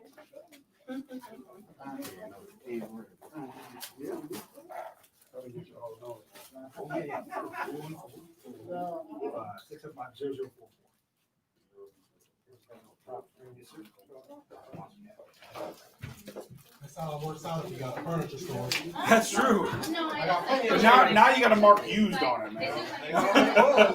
Just messing with you. Quality stuff, man. Right? I'm just messing with you. I need to stand up anyway. My back. That's too much. They heavy duty too. There ain't no cheap ones. And Prop Stream give you a free mug like that when you sign up? Exactly. Well, I did So when enough you're a sales with vendor. them. Yeah. Oh, Yeah. They send me some checks every month, so they send me I was that. gonna say, I gotta start doing that kind of stuff. That's right. You better. Affiliate. It's not really a vendor. Yep. Go to wokesource.com for your free trial at PropStream. 13 days for free. There you go. 7-day free trial. Pull you some leads. Yep. So that's cool. So, yep. So, welcome. All right. Got your notepad? That's what I'm talking about. He flew in from out of town. Oh, you just took the prop lane. Ain't nothing wrong with that. That's What are you doing now? I do a couple things. Basically, I'm in the ministry as the pastor, and also I work for the Pastor of Healthcare and in multiple positions, and I'm also director of mentoring our youth to succeed. Oh. Yeah, pastor of the church. Yeah, pastor. So you help people. Basically, You in the right People business come to then. you with their problem. yeah, so to speak. Yeah, oh yeah. You got a piece of property attached to that problem? Small and large.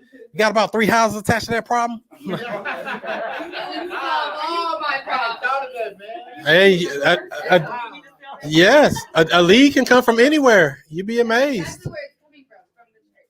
Yeah. Your prayer request form now have People pray a on their property phone. information sheet. On the prayer request, you know, he out the chain.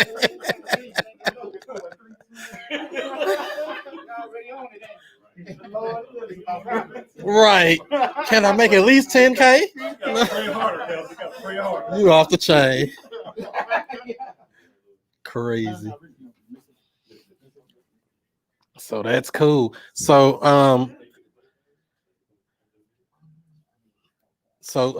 let's see here. So we went over some things like that. I did have a question about, let me see, I asked about the tenant thing. What is the trick to get these tenants out? When you know you got a bad tenant, I know you can do cash for keys. Is there any other strategies you can do to get these tenants out that's kind of messing up a deal? Non-renewal. Notice of possession. Turn the water off. That's illegal. Ain't that illegal? He ain't playing with that. Yeah, we doing maintenance. We got some stuff we're trying to get done. Nah, that last deal I did in Florissant, the people did sit their dude out. I'm just messing. I got a lot of problems. I ain't never done nothing like that. We're doing maintenance. I ain't never done That's all nothing in the like wording. That's all in the wording. We're doing maintenance. This was standard maintenance time. No, I mean, notice of possessions are probably like the most, notice of possession, notice to vacate, non-renewal of a lease. Right now, just people are listening to the news. So they'll try to throw like the CDC said, okay, well, the CDC said that, but they didn't say that you were not gonna have an eviction on your record. Exactly.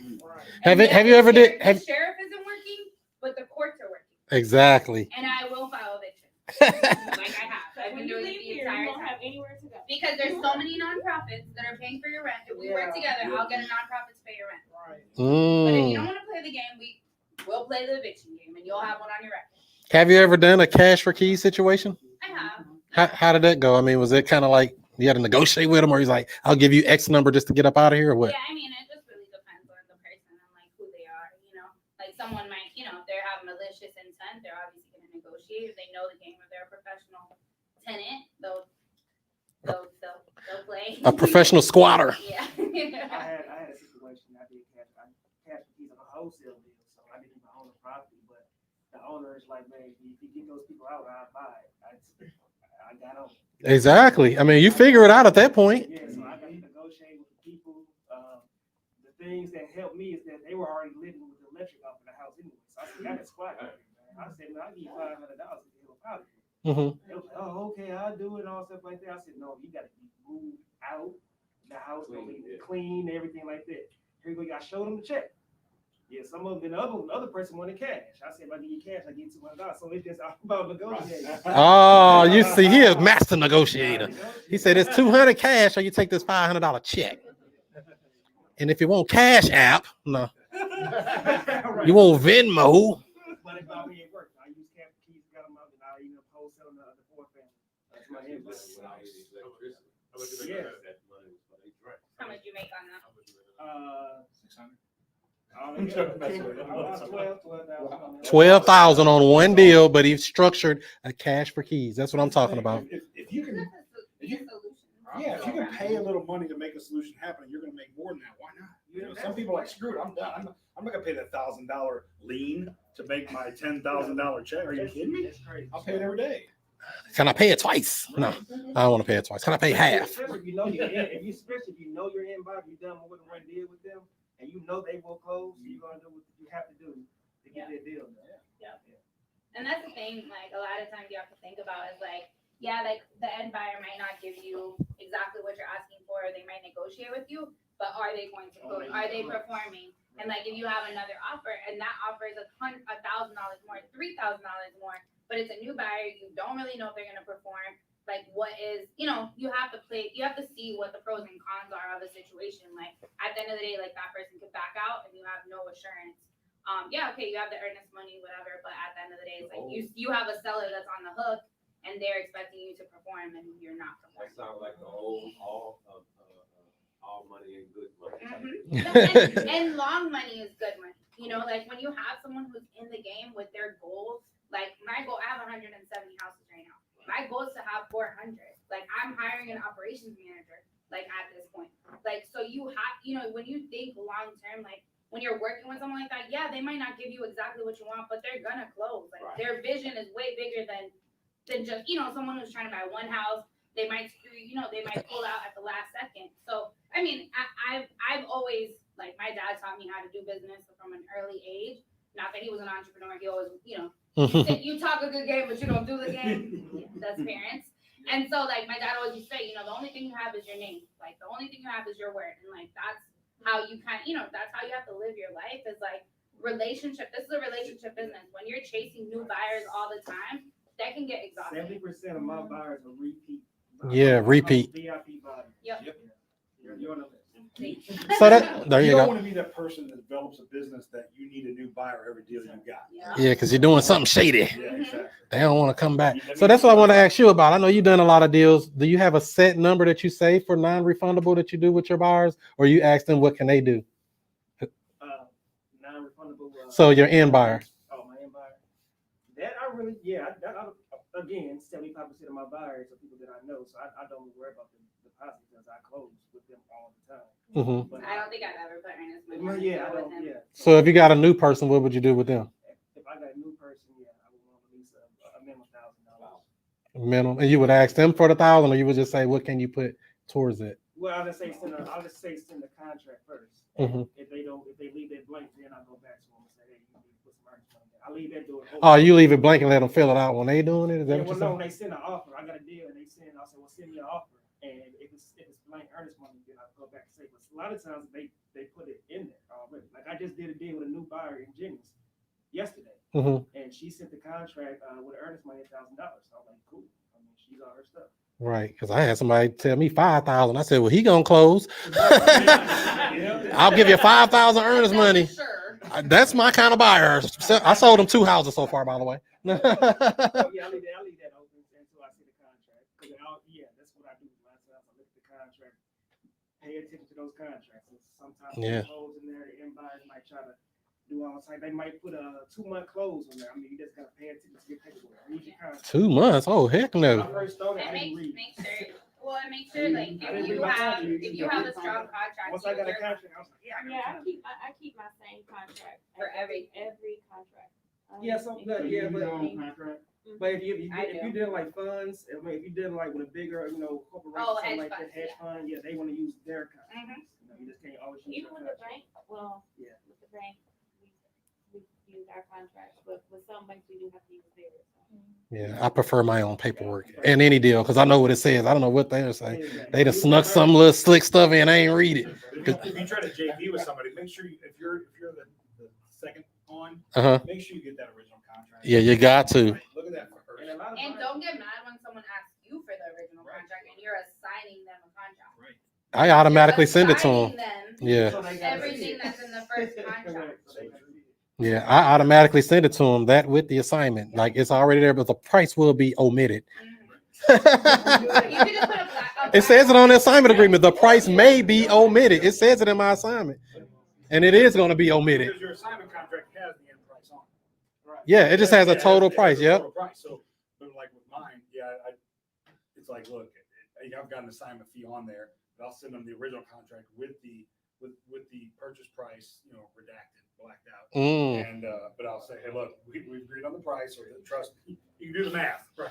You don't want to know what you made, Rich? Right, yeah. How you get the name Rich? Or, that's it. They see the original purchase price, they don't decide.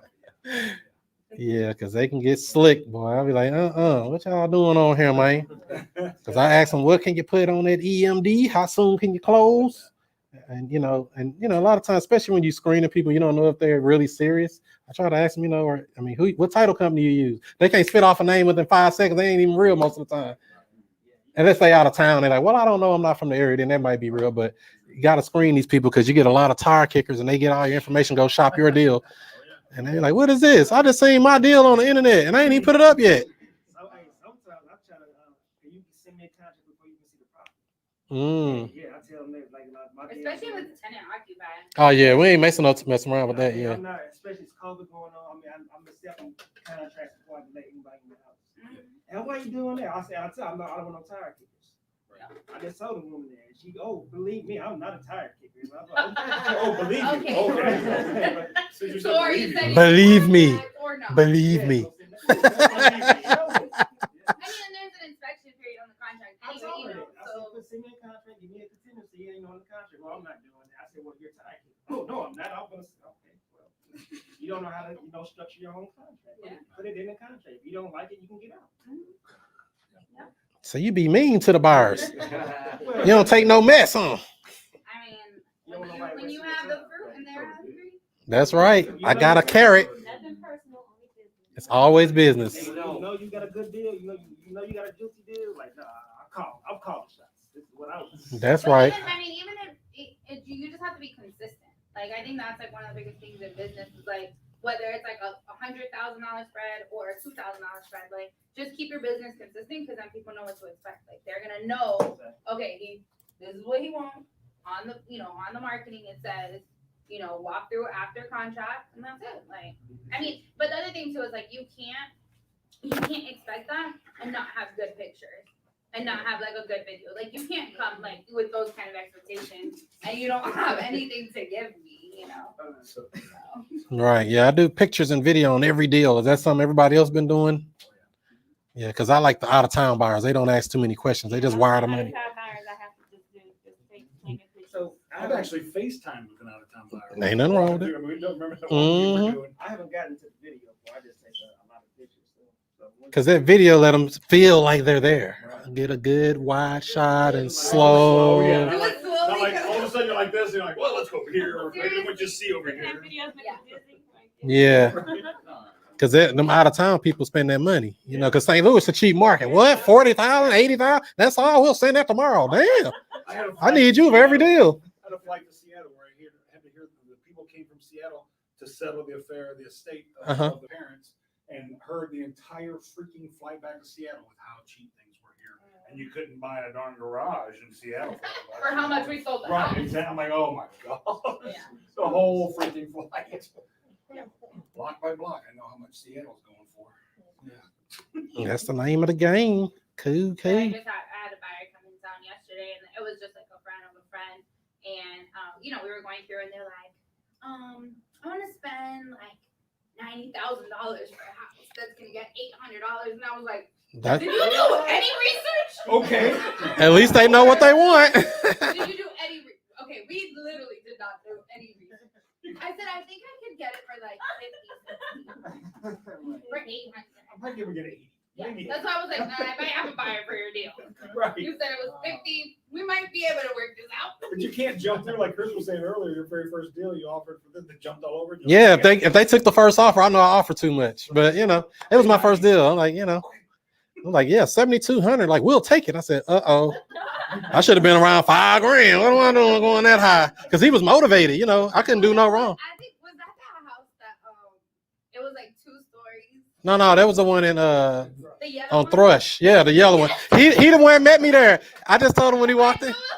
That was my first deal. I say, shoot. I never met that seller. I wouldn't know that dude if I seen him today. He's here. Oh no. Sorry. You got any more? He did have some more, I think. I need to call him back. Hey, you got any more, Holland? Yeah, even lower. Because he was asking 12,000, Yeah, Walnut Park West, or whatever that is, a Walnut Park, yep. He found it on a bandit sign on the south side, calling about a house over there. I'm like, what you doing calling my bandit sign? My bandit sign's on the south side.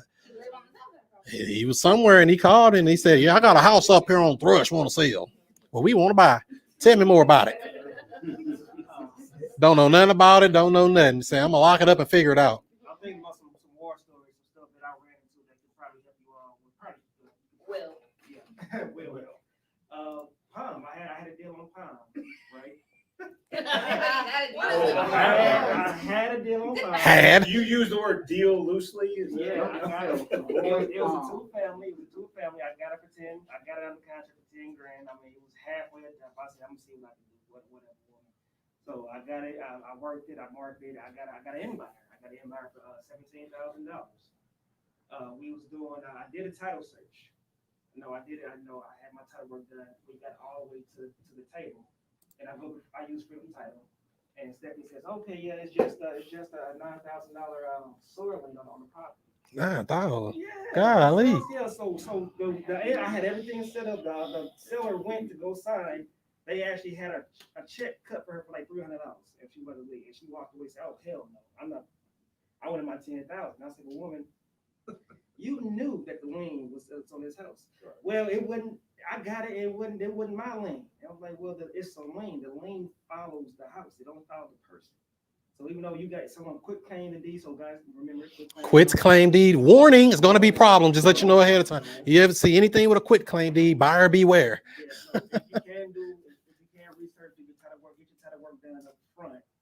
And sometimes the sellers know that stuff is on there. You don't have to. Sometimes they try to be slick, and she just tried to get her $10,000.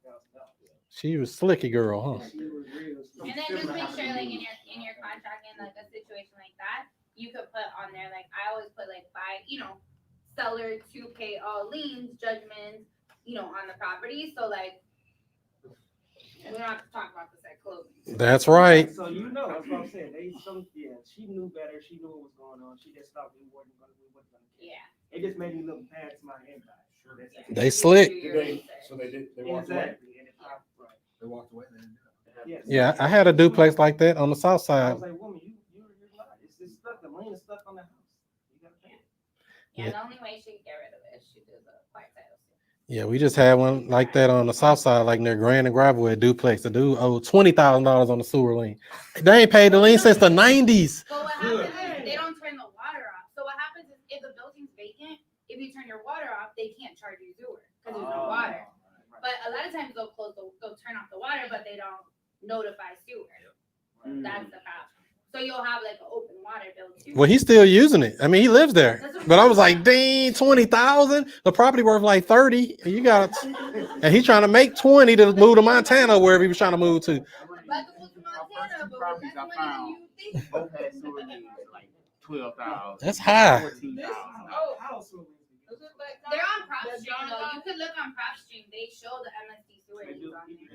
Yeah, start looking at that. Have you ever seen MSD negotiate or get a deal, or they just say they want their money? Yeah, MSD is not negotiable. The only time they're negotiable, for whatever reason, even though they have all these liens, they never respond to quiet title suits. Very rarely do they respond to quiet title suits. And in the tax process, you'll always have an MSD lien whenever you buy a tax. So whenever you go to quiet title, there's So that's about the only way to get rid of them, a quiet title suit. Yeah. Which has to be done in the owner's name, so you can't do it. You can get it right. You can get the rights to it. Somebody trying to get in or what? Yeah, you can get the rights. You can do it. You can get the rights. Yeah, so you can sign over rights. I say 5 to 7. They show up after 7. Yeah, so CP time and then when you buy a house at the tax sale and you do a noticing, you have to do a noticing. So in St. Louis, in the county, you have once you're past due 3 years, then you go to tax sale, right? So in that, whenever you buy in the first or the second tax sale, which means you're 3 or 4 years past due. You get a limited deed, so that's why you can do it quiet title. Correct, but you can even do like you can actually give the rights of being able to do a quiet title suit, even if you're not the purchaser, like of a quiet title. So I had to buy a property like that one time where someone had already done the noticing, but I didn't want to have to go through the process of doing a noticing again. So I took over the rights of that noticing to do the quiet title suit. Because you still have to do a noticing. Anytime you do a quiet title suit, you have to serve everyone certified mail. I'm going through something like that similar. yeah, this dude just told me he want to give me a house in Jennings. He said he got it for little or nothing. He said he just want to deed it over, but it need a quiet title suit done on it. I say, well, sign it over, buddy. Okay, so what you could do too is you can hold it and not record it. Hold it and not record it and just leave it. Well, I mean, you could do the quiet title, Mhm. and like, or you could pull the title for it. What's on there? Some sewer lanes. Did they buy it like in the tax sale? Yeah, they bought it So in you're gonna Texas. have to do it. Oh, they bought it at an auction. Yeah. Yeah. So yeah, because MSD liens actually are subsequent to taxes and mortgage. Cause he said he don't want to deal with none of that. He said he bought a house. He said he don't even want to deal with it. He just want to get rid of it. I said, well, we can make something happen if that number low enough. So the quiet title suit. That's your favorite thing? No, I had two. You still have them? Why don't you call them back? I don't have them anymore. You do. Why not? Why not? You don't have a good CRM keeping good documents? No, why don't you have it? He always be like trying to like do a little. Like, contract expired kind of thing? You can call them back. Call them back. Call them back. They Hmm. probably didn't know. Oh, yeah. No. What if you got a free Yeah, house? what you can do is you can text that info to your buddy Rich, and he can look into it. He likes to be rich. Right. One of these days, I will walk up and say my name and say, yeah. The fortunes are in the follow-up. Gotta follow up with some of these people because they still want to sell. Nobody's helped them yet. Yeah, what's a try gonna cost you? Nothing, right? It might be your first deal right there. All from showing up to the first woke real estate investing meetup. Thank you everybody for coming out, by the way. This is the first one. Yeah. So is this something we should do like once a month or something or what? Oh, look at that. I didn't even think about it. That was no brainer. So, and everybody here, hopefully we'll see your face on Tuesday night. Yeah, what you got Tuesday? What you got Tuesday, Rich? Let them know. Let them know what you got. I run a meetup called the Hootie's House Buyers Club. And so normally we meet at, pardon me, Pastor, we meet at the Hooters downtown. Over lunchtime. The girls are covered. Right. It's not a place across the river. Right. On this side, so it's still, family. It's family friendly. Right. So, Kena Plaza downtown, Kena Plaza Hooters. It's the first Tuesday of the month at lunchtime, non-COVID. But we're gonna try to do one. I gotta check with them in October, see if we can do one. But I am checking with the one here at what's this, Maryland Heights, on the page there, and probably do one on Wednesday the 7th in the evening, like this kind of time. And if it really gets weird, you can take it all the way to St. Charles. They don't have all these rules. That's true. If you really want to get serious. So when I went out to their meeting, I said, there's 150 people in here. No mask, no nothing. I said, dang. Woo, woo, woo. No. I said, dang, this how y'all living out here? I'm coming out here more often. And they have no new cases. None of that. Right. But Chris and I do a simulcast on Zoom and on Woke Real Estate. Yep. Facebook page and all your other. Yep. Multi-streaming. We got about, 20 people watching right now. So we'll do a Zoom. So if you want to get on the Zoom and have your picture, Brady Bunch style on the Zoom. Yep. Virtual You'll meeting. get to me. I'll get you the link. Yep. And we'll do it that way, where you can just watch and interact through Chris's social media and stuff. Yep. We do that every other Tuesday, but it'll be this coming Tuesday. 6 p.m. But if you guys That's need right. any help with liens and stuff like that, that's actually like how I got really good at this business. I got a job at a title company, so that I could like learn paperwork and stuff. Christina, So can we start a title company? I mean, it's not worth it. It's too much. It's more work than you want to do. I'm just wondering. So when I was leaving, like, Leslie and I were gonna start a title company. Oh, really? And then we're like, bro, this is too much. Like, it's just unnecessary. To say we only do for investors, but don't take investors' title name. So what would you recommend to any new investor? Kind of things to look in the title company to know they're legit, good, they know what they're doing. Yeah, I think the biggest thing is, so here's the thing, right? It doesn't really matter who the title company is, it's who your closer and your processor are. Right. At the end of the day, that's all that matters, like, because closers and processors move around all the time. I love Stephanie, I like working with her a Yeah, lot. she tight. She's really I closed like good. 3 with her. She communicates very well, I can text her, which is really nice. Leslie, I love Leslie. I close all my stuff with Old Republic, but that's because I hold a lot and they're a little bit more strict on like the things that they'll take on. So sometimes I do have to change, like they're just a little bit more strict, but interview them. Most of them have like a business development consultant. That's like my position that I had when I was at the title company, and negotiate with them. Like when you're doing double closings, negotiate your fees. Like everything's up for negotiation. If you're doing volume, like they will work with you. on your fees. Like everything's up for negotiation. The only thing that's not up for negotiation is the title policy, because that's like set in stone. Recording fees set in stone. But everything else is up for negotiation. So just, I mean, you just want to know, like, most places Somebody at the door. outside of Okay. outside. Oh, that's mine. Yeah. I parked in the bay. Oh, in their bay? You should at least blocked our bay. I pull up sometime. I can't park in front of my own door. I'm like, who is this parking over here? Yeah, these people crazy, man. Yeah, I can park anywhere you want. It's 7:00. They should nobody be crying about nothing. After 7. Cool. Yes, y'all 2 hours went by. Y'all 15 minutes over. Cool. So now we're going to go ahead and break and do any networking if y'all want to. Exchange cards, all that good stuff. Get yourself a snack over there. You got some snacks, some cookies, some drinks. Could you explain, like when I came in like 90 days ago in the total business, I took a course in nationwide real estate, at $4.99, boom, they give you this big giant book, you go through this book of marketing and all like that. So I started out doing more of property acquisition was quote unquote a little cute title. Yeah. In the last 4 or 5 months, I fell on my face quite a bit and locating these properties to benefit investors and whatnot. Chris, what I'm trying to say, could you explain that scenario and basically where I am now and how I can take that and use that as a enhancement of basically being a successful investor? So basically you would find a lead and just send it straight off to the company, or you would find a lead and actually put it under contract yourself? Which one? I mean, well, either one would be good. Because that's the best step. You want to have that equitable interest yourself so that you do have something to sell at that point. Because if you just say, I found a lead, Miss Joe, Mary, somebody want to sell, and I'm going to send it off to this company and pray that they do everything right. Yeah. 30 submissions, man. Yeah. 30 submissions. But we don't know if any of those were deals. There's no way to know. Yeah, we don't know if they was able to work a deal with them. We don't know if they were able to get a contract with them.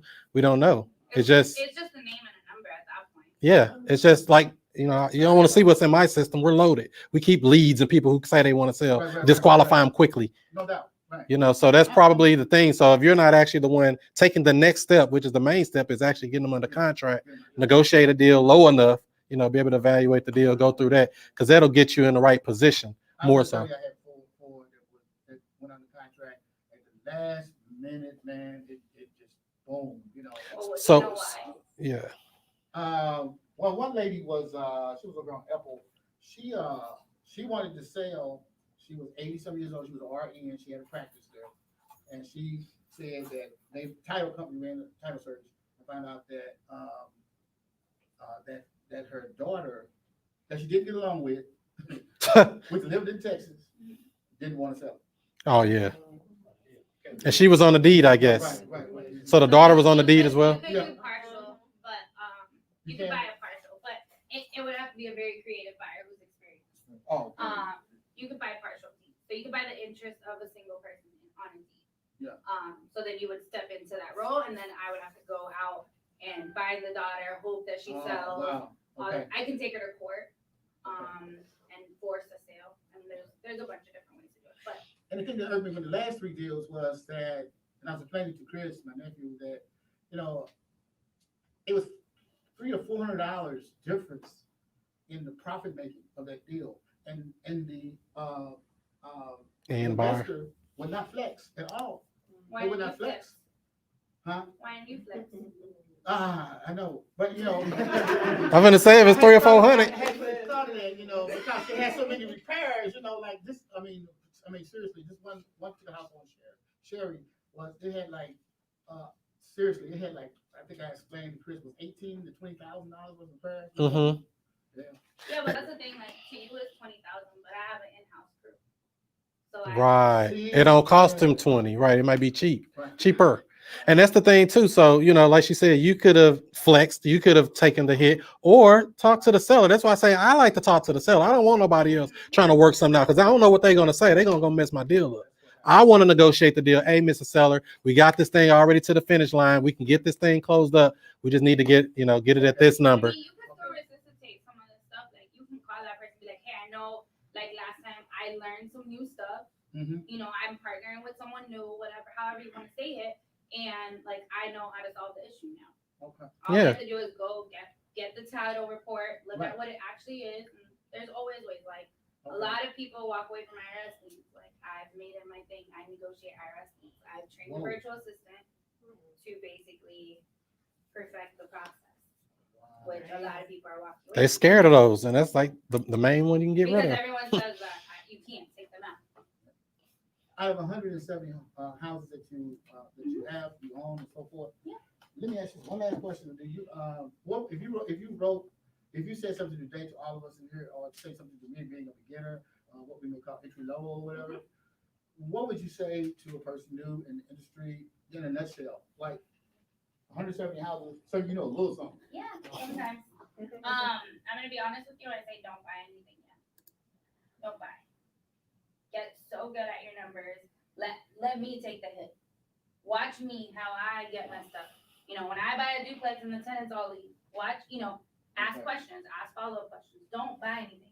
Everyone's so in this rush to like cash flow. Y'all think it's so sexy. The expenses that come with cash flow is not sexy. Not even a little bit sexy. They're just not sexy at all.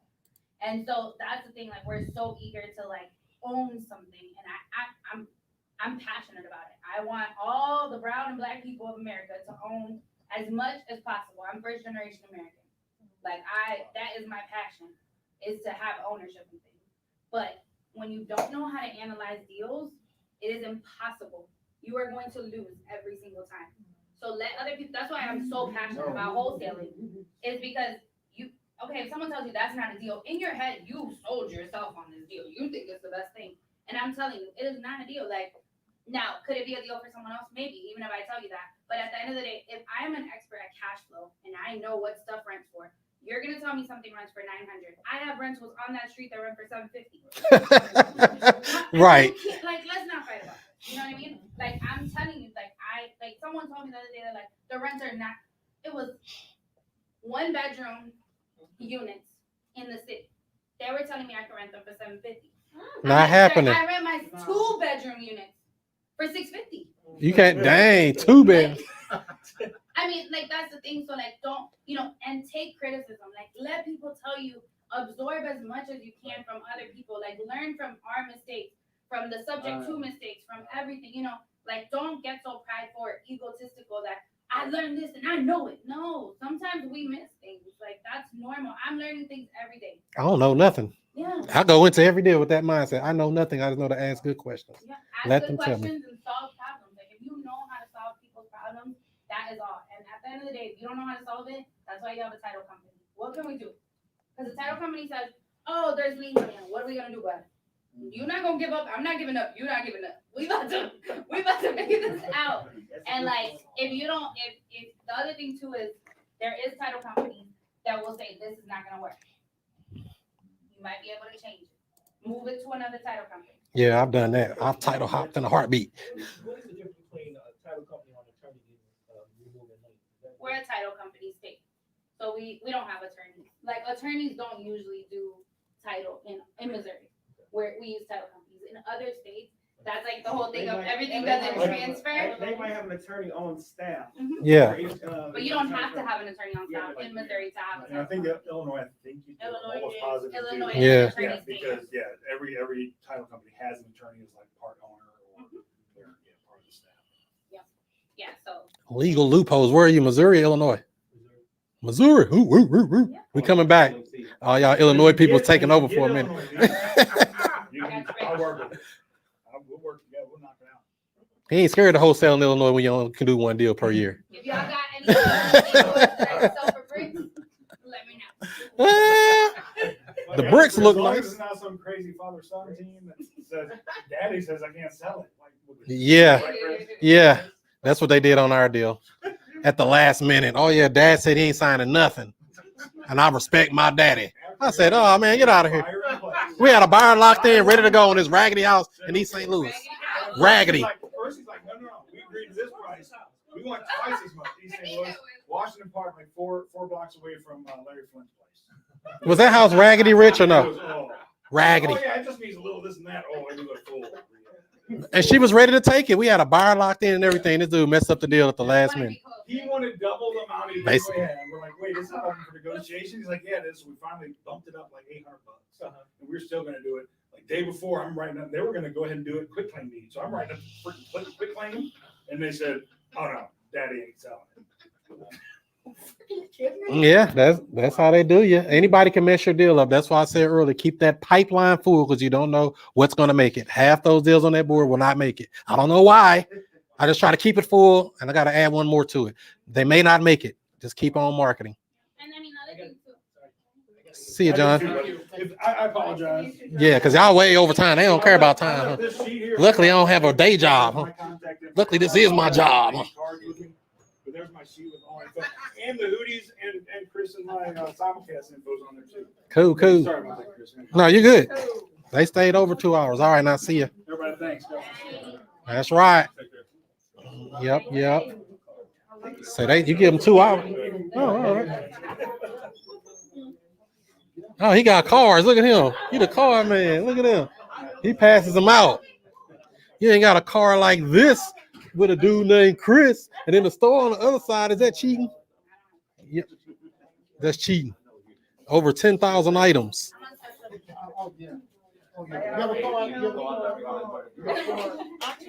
Well, nice to finally get to meet you.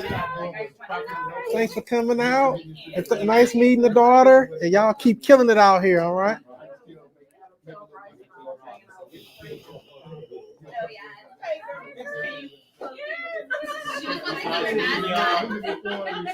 All right now. Cool beans. That's what I'm talking about. So give this video a thumbs up, give it a like, give it a share. We're out of here, y'all. We gotta do a little more network before we wrap this thing up. Do what you do, be who you be, and I'll see you before you see me. Peace.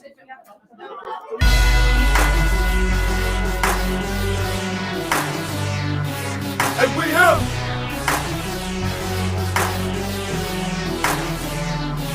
and we have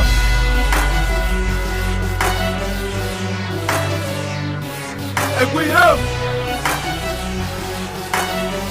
Mr. I stay whoa,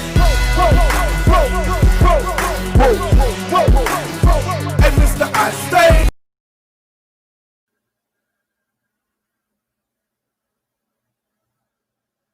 Today's broadcast is being brought to you by WokeSkipTracing.com. Look up phone numbers and email addresses with ease, with pricing as low as only 15 cents per match, not per search, per match.